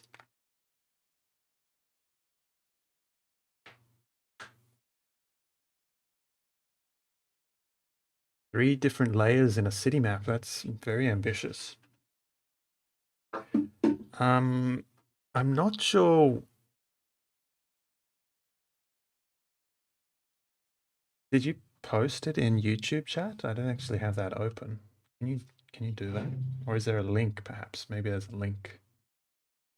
How do I get to YouTube chat?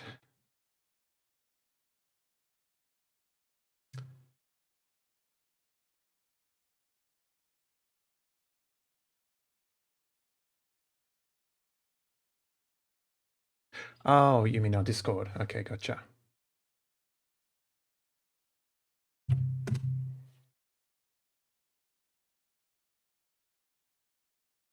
Do you mind me showing it on stream while I talk about it? Wow, this is good. Right off the bat, first impression is awesome. I'm not sure if I will have anything to say, considering it's kind of looks beyond my skill level. Okay, let me save these.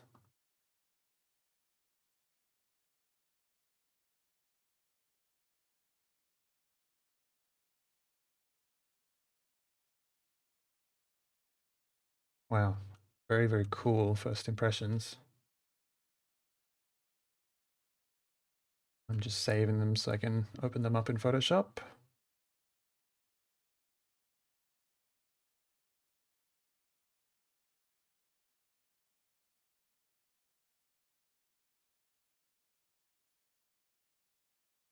Okay.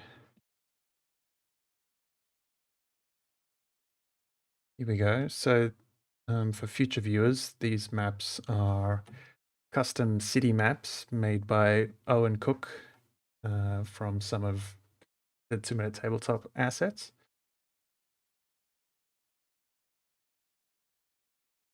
Oof. It's so cool seeing all these different assets come together like this. Like when I drew these rock pool rocks, I never imagined they would make their way into a city map. Hmm. This is the bottommost layer, and then this is higher up, obviously, because we can see that happening here. I think the blur definitely communicates that.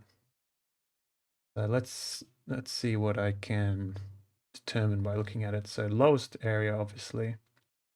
And then I can tell by the scale of the buildings, this is also lower than these levels up here.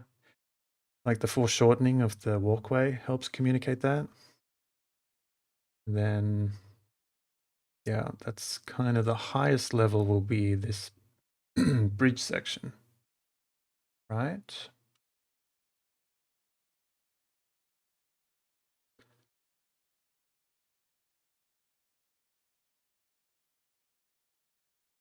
Yeah, I think the walkways definitely are a good rule of thumb when it comes to figuring out what's high and what's low. I can tell these, it's like a ravine, right? So these ravine walls, this is the highest area here. And also the trees.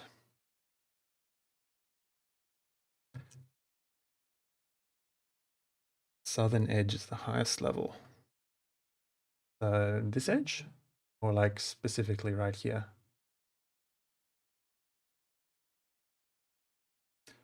20 to 30 feet? Let me reread the bit about the hole.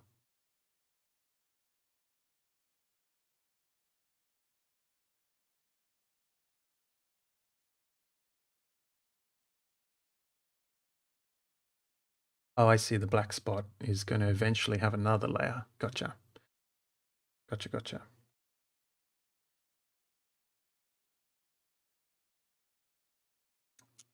I see. I see what you mean. Yeah, that's what I guessed by looking at it. I see it does take some investigative work, I suppose, to figure it out, the different layers. The way I would approach it personally isn't with blurriness. I'd use like the word atmosphere. So if I just open up kind of a haze color,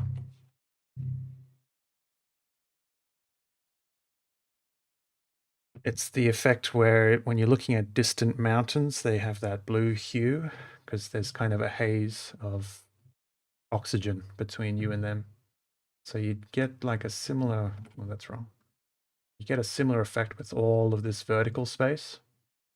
And sometimes I use an atmosphere color and sometimes I use shadow. And this is a very crude application. Obviously, I'm just using the gradient tool.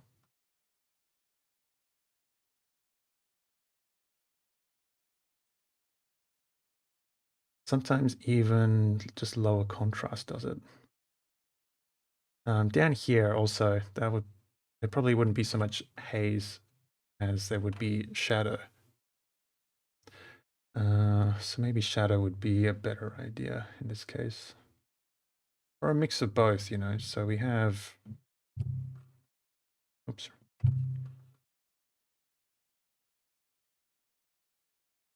Out here where the sun's shining, you get the atmospheric haze.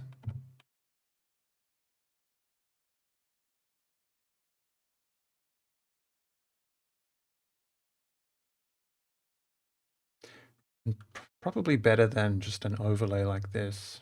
Maybe like a soft light or something. Or actually,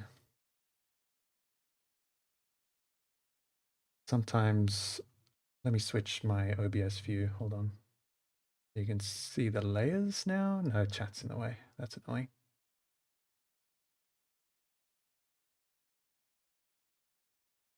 Whoop. Put that over here. Okay, you can see the layers now. Sometimes I just reduce the contrast, or I play around with that. It's not really working the way I expected it to, though.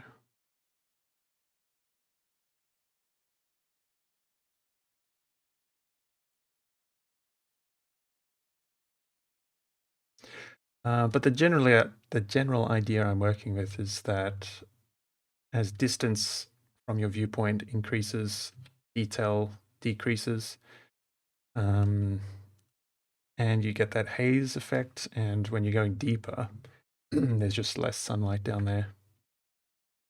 Excuse the flashing. See if I can't do something.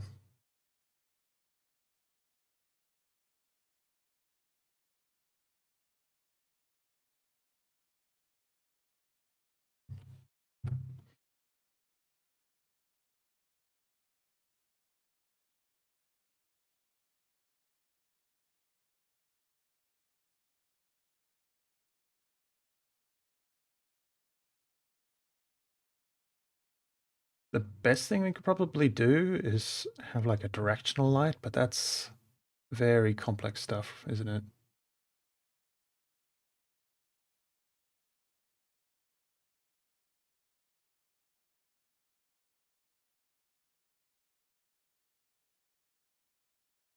And if we kind of increase contrast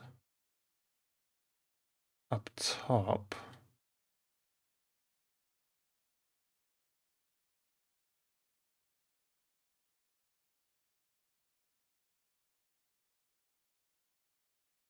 whoops, went a bit crazy with my clicking.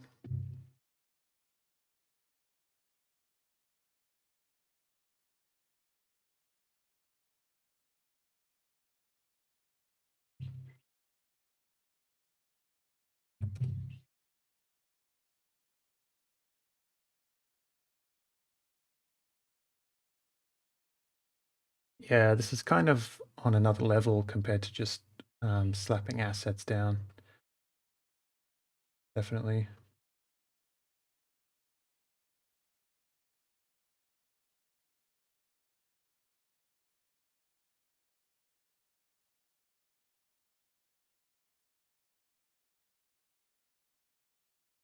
We've got this one too. I think this one's very nice. This, having this walkway definitely helps. Like in photography, landscape photography, there's just that general rule of having a foreground, midground, background kind of thing. So we've got that very strong here. There's a strong foreground, midground, and then eventually there'll be a background. I hope nobody tuning in right now thinks this is a map that I'm going to release. Be like, oh, nice, Ross is working on a new city map.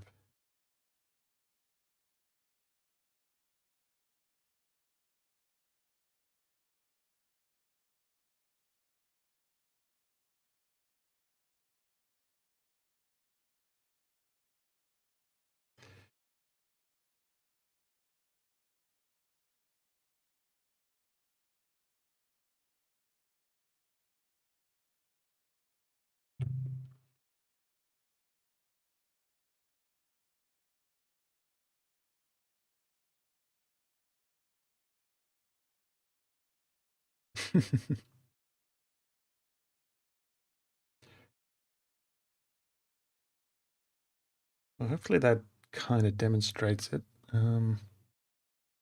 Yeah, I think in the case of this map in particular, it's just the fact that there's no sunlight shining down here.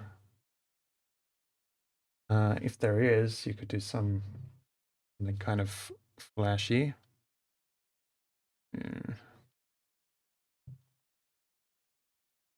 The sun could be kind of shining over the lip of this ravine, and like just landing upon half of this scene down here. But at that point, we may as well introduce a whole directional shadow. But I think if you just want a hint of elevation, that's kind of the way to go, is just to have, just pump up the darkness as it gets deeper and deeper. If we forget about everything else that I did, just that kind of does the trick. I've just done a very quick application, so it's not especially clear because all of the edges are blurry, but yeah, I guess that's the general idea, is instead of blur, or you could use both, but instead of blur, I just have a layer of kind of a dark filter instead of a blur filter. Yeah, I could send you this PSD. I might just like send you everything but the image, because that'll help reduce the file size. And then you can just plug the image back in. These layers you see, these are just solid color layers, so that they're just color and they're set to multiply. That's just a very quick and dirty way to add shadows.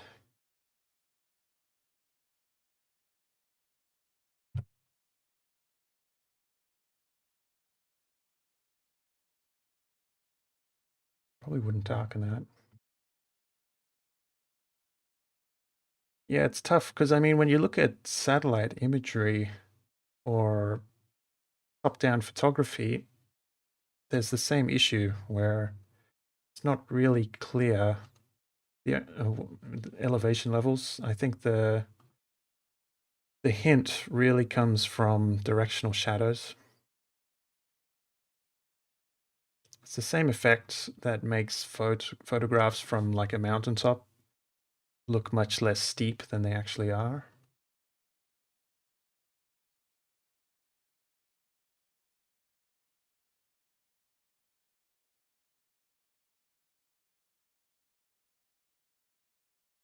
Yeah, so just toggling the changes I've made. That's all I've really done. I'm not sure how much it helps, honestly. Probably maybe a half as much as what I added. Or just get the shadow color a bit more realistic.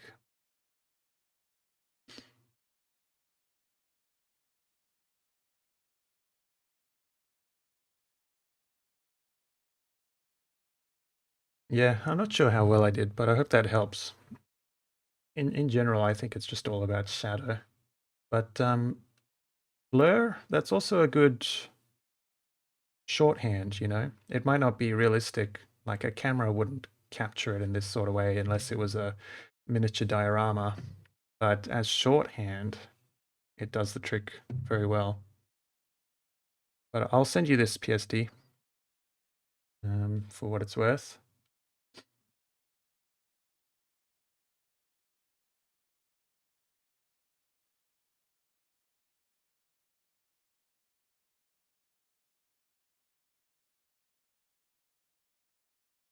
Hello, Solucius.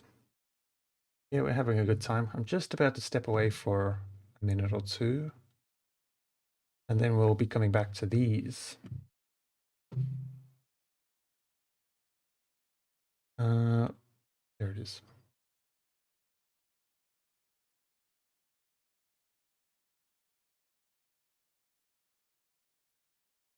Okay, it looks like Discord's letting me send that back to you. It's a very, very cool city map, I'll give you that. And it's a tough problem, elevation at that scale. Don't envy you.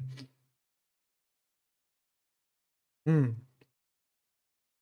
Yeah, Salicious. I was just talking about how circus assets have been on my to-do list for literal years. But seeing as that Feywild adventure is coming out next month, I figured it's now or never. So here we are. And it's not just this, we have a main tent somewhere. Searching my list. Here we are. Yeah, this is kind of the main tent, a very large main tent. And we'll be returning to this map in days to come. But for today, this is the project. Anyway, I got to step away for just 1 or 2 minutes. I'll be back very soon.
And we're back. Yeah, we'll definitely have a good bunch of map variants for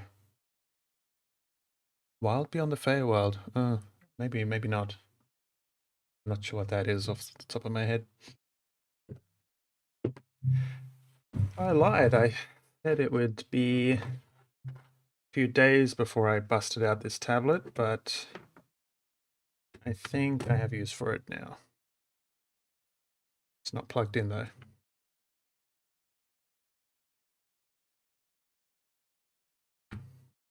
Are you working? Oh, there we go.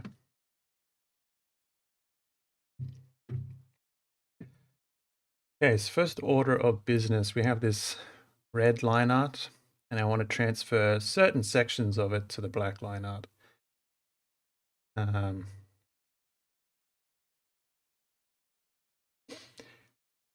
namely our dunk tank and these sections of canvas. I think that's about it.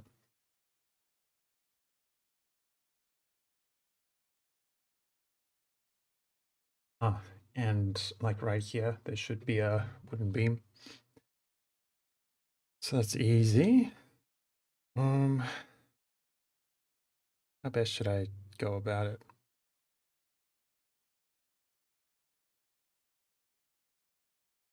I think I'm going to do it like this.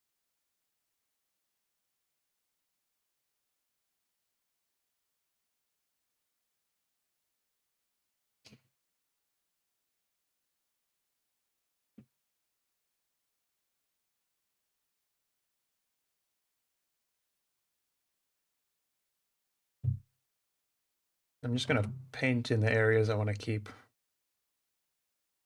with this blue.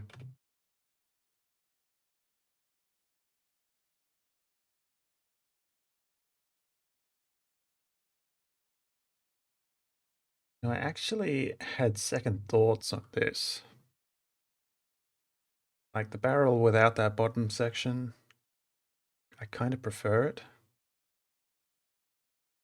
Especially once we drag our sample token over. if we have the bottom section, it looks like it's twice as tall as she is. I think we forget about that.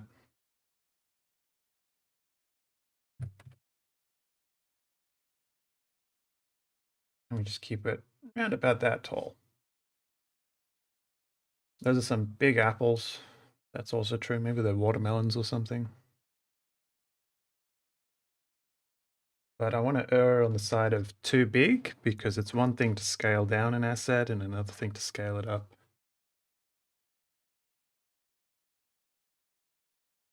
So yeah. Yeah, I want to get rid of all the little itty bitty ones. I think I've got them.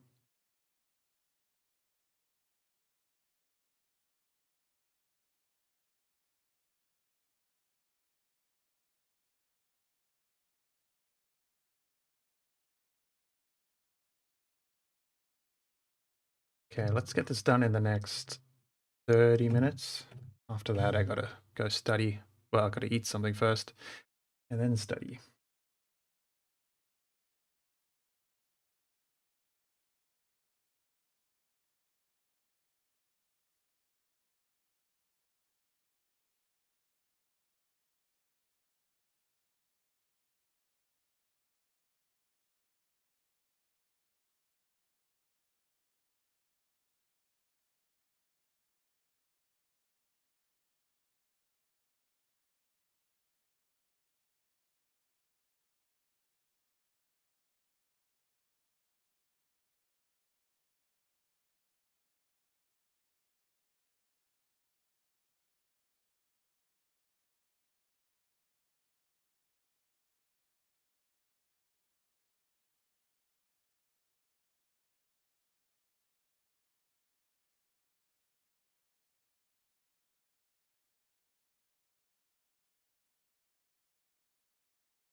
Actually, I thought of an easier way to do this.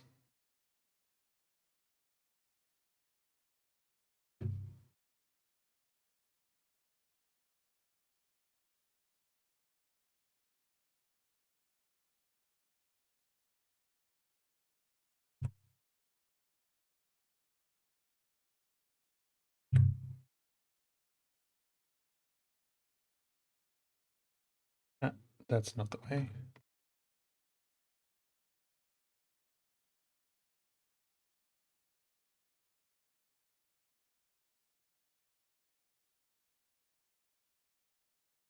Okay, that's better. Now I can just paint the new line art right on top.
And I'm not sure yet if I'm going to keep these hatchings. I haven't decided yet or not. I haven't decided yet if I like them or not. But they're in a layer that's easy to toggle, so yeah, it really is something I can decide later.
I just remembered I set up the button on my pen to work as an eraser, so all of this button pressing I'm doing with my left hand is no longer necessary, although that doesn't help when I erase something I was previously working on.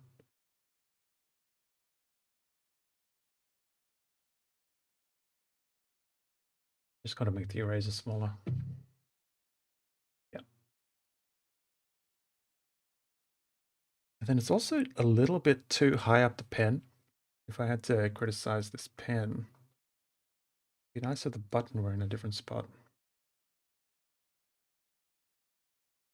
I think it's designed to be pressed with a thumb like I'm doing now. But even then, my thumb tends to sit right at the tip like that. So it doesn't quite feel right.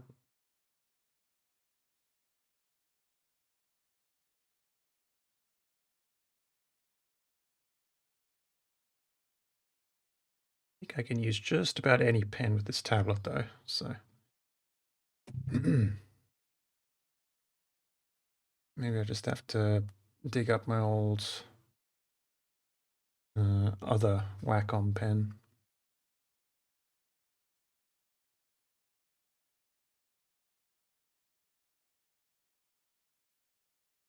This will be easier if I disable this.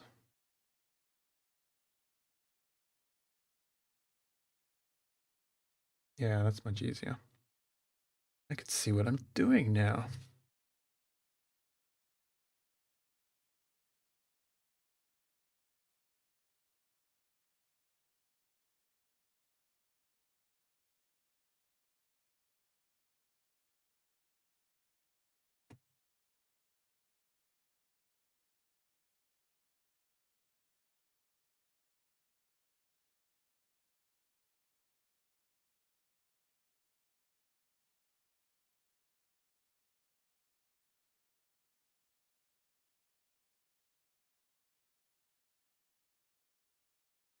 And a mindless work where I need to bust out an audiobook or something.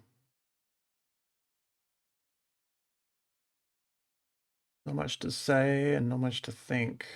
Although maybe this is the time I should be spending preparing my next D&D session in my head.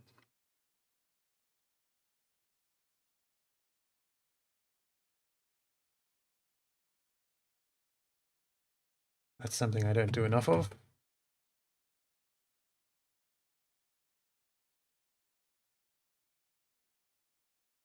Kind of, well, a bit of more than I can chew this month.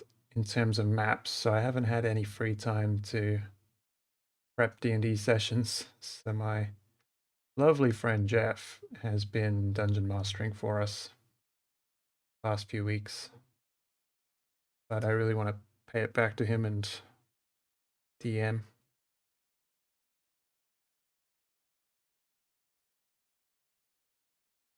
Yeah.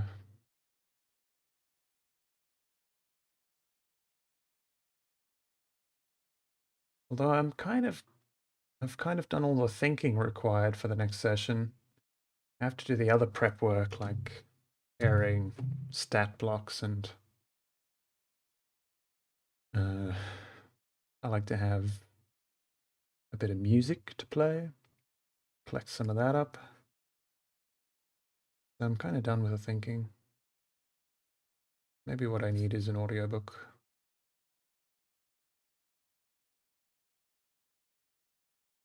Or I could just keep rambling. That's also fun.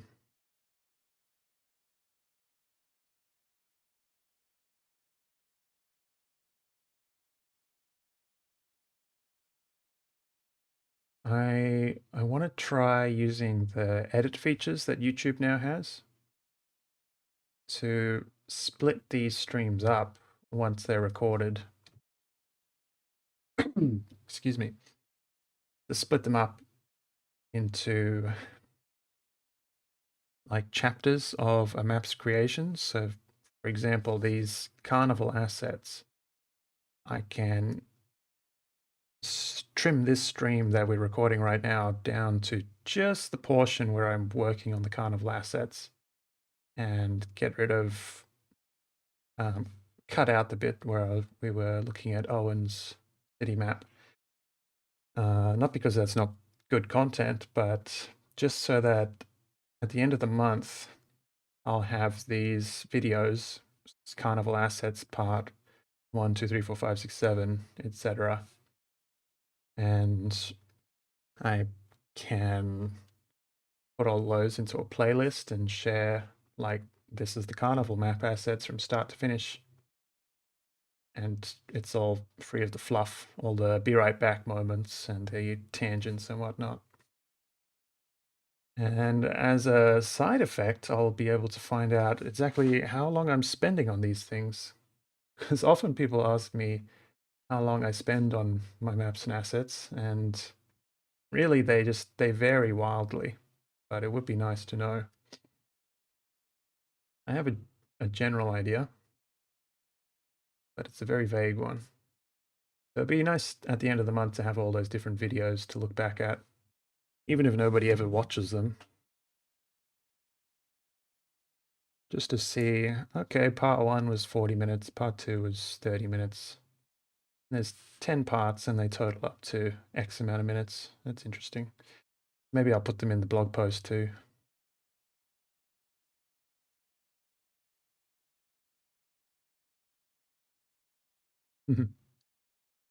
Yeah, tangents are good. We can go on plenty of tangents, just so long as my hands are doing the work. But can talk about any old thing.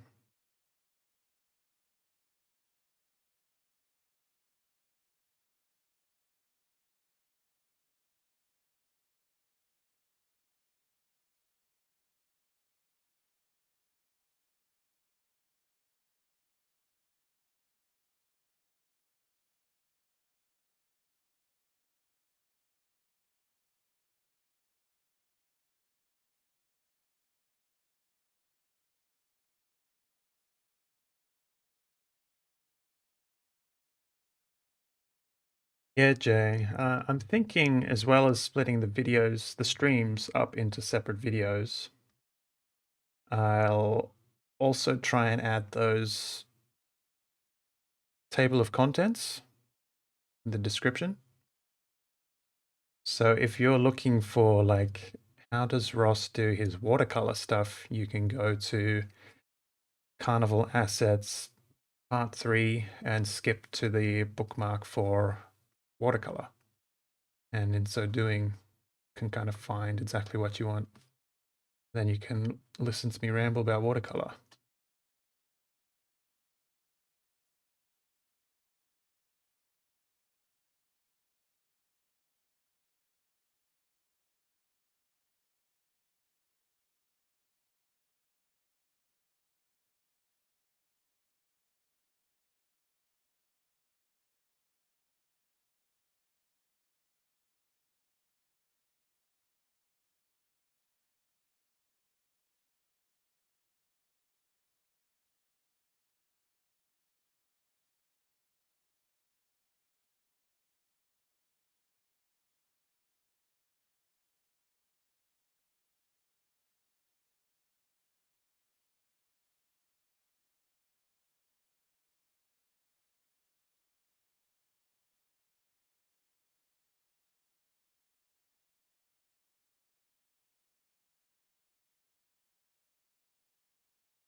It all depends on how much time it takes, though. My kind of philosophy with making videos is that I don't want it to take time away from me drawing, because it's hard enough for me to find time to get the drawing done. So in between publishing articles and maintaining the support desk and all the other stuff that happens behind the scenes, sitting down to do drawing like we're doing today feels like an effort all by itself, even though it's kind of the backbone of 2 Minute Tabletop, obviously. So my philosophy when it comes to videos is I don't want to spend any time doing it, frankly. Luckily with streams, all I have to do is turn on OBS and I can start recording. So that's very low impact and it doesn't take time away from drawing. There's obviously I'm not as efficient when I'm commentating because kind of splitting up my attention. But I think it's a decent trade-off for making video content. Yeah, there's always a trade-off.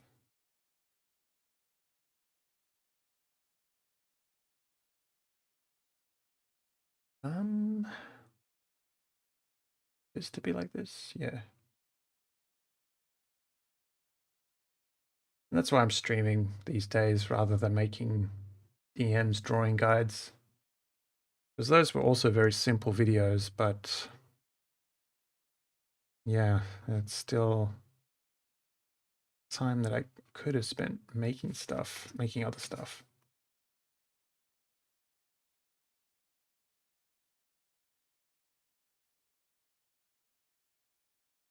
But I have played around with YouTube's editing features, and I think that idea with breaking these streams down into useful chunks, I think that's doable.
All right, what's my plan? I'm gonna get these lines done. And then the line art's gonna be ready for painting. I just have to kind of process the line art to get rid of some of the artifacts we introduced, smooth it out a little bit. I think I'm gonna do that off screen since that's kind of an after lunch kind of thing, and I don't want to start another stream just for 15 minutes of work.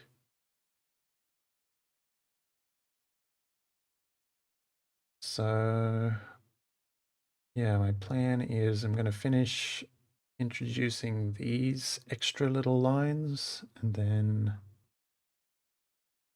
that'll do. That'll do for today. I took yesterday off my study, so I have twice as much study to do today. I actually have to get cracking on that. Anything here?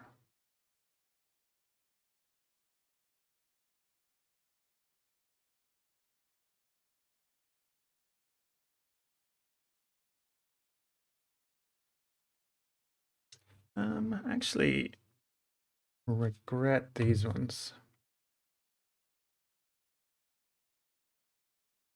But I think that the crest I will have on the primary line art layer, so yeah. Here, these ones will be.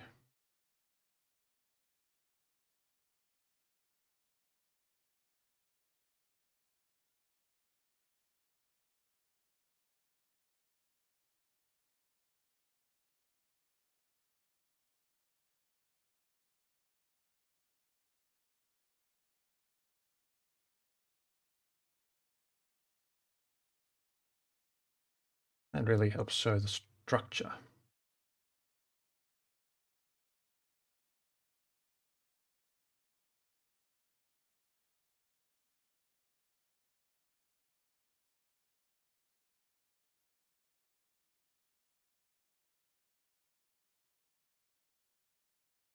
Let me also check. I made a to-do list for myself. Make sure I'm not forgetting anything. Line art prep. Okay.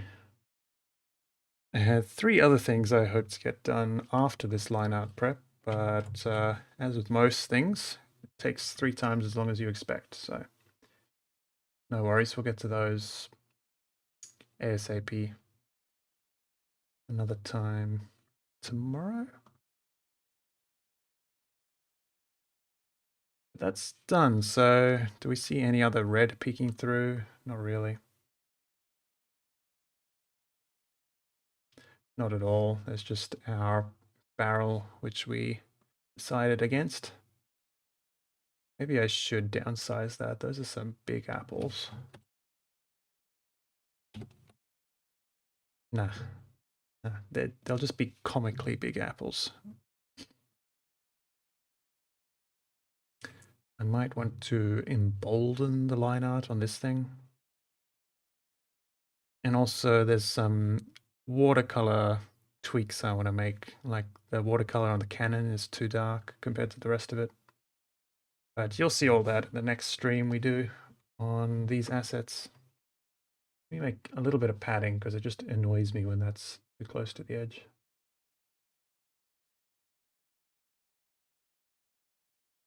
There we go. And a little padding at the top.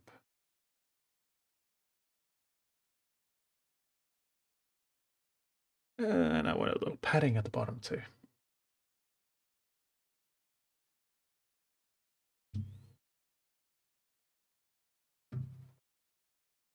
Okay, cool. That's some solid progress.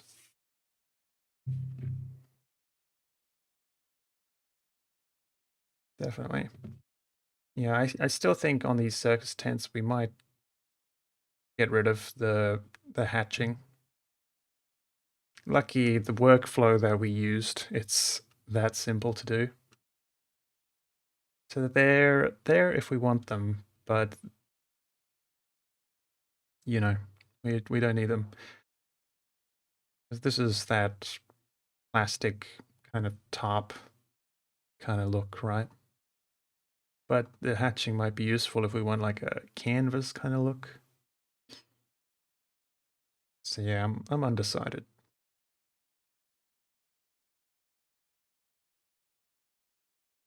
Anyway, yeah, I really got to go. I'm getting more hungry, and I think it's showing in my speech pattern. But yeah, cool, nice, excellent progress. Thanks everyone who tuned in, kept me company, and yeah, it's been fun. Well, good luck to you, J Abel. If you think of any other drawing guides you'd like to see, let me know in a stream one day, because I'd be happy to, if I know anything on the topic, I'd be happy to dive into it. Okay, I'm doing it. I'm hitting save, and I'm gonna turn the stream off. Otherwise, I'll just sit here talking all day. But thanks again, everyone, and I'll see you another day. I'll be back tomorrow.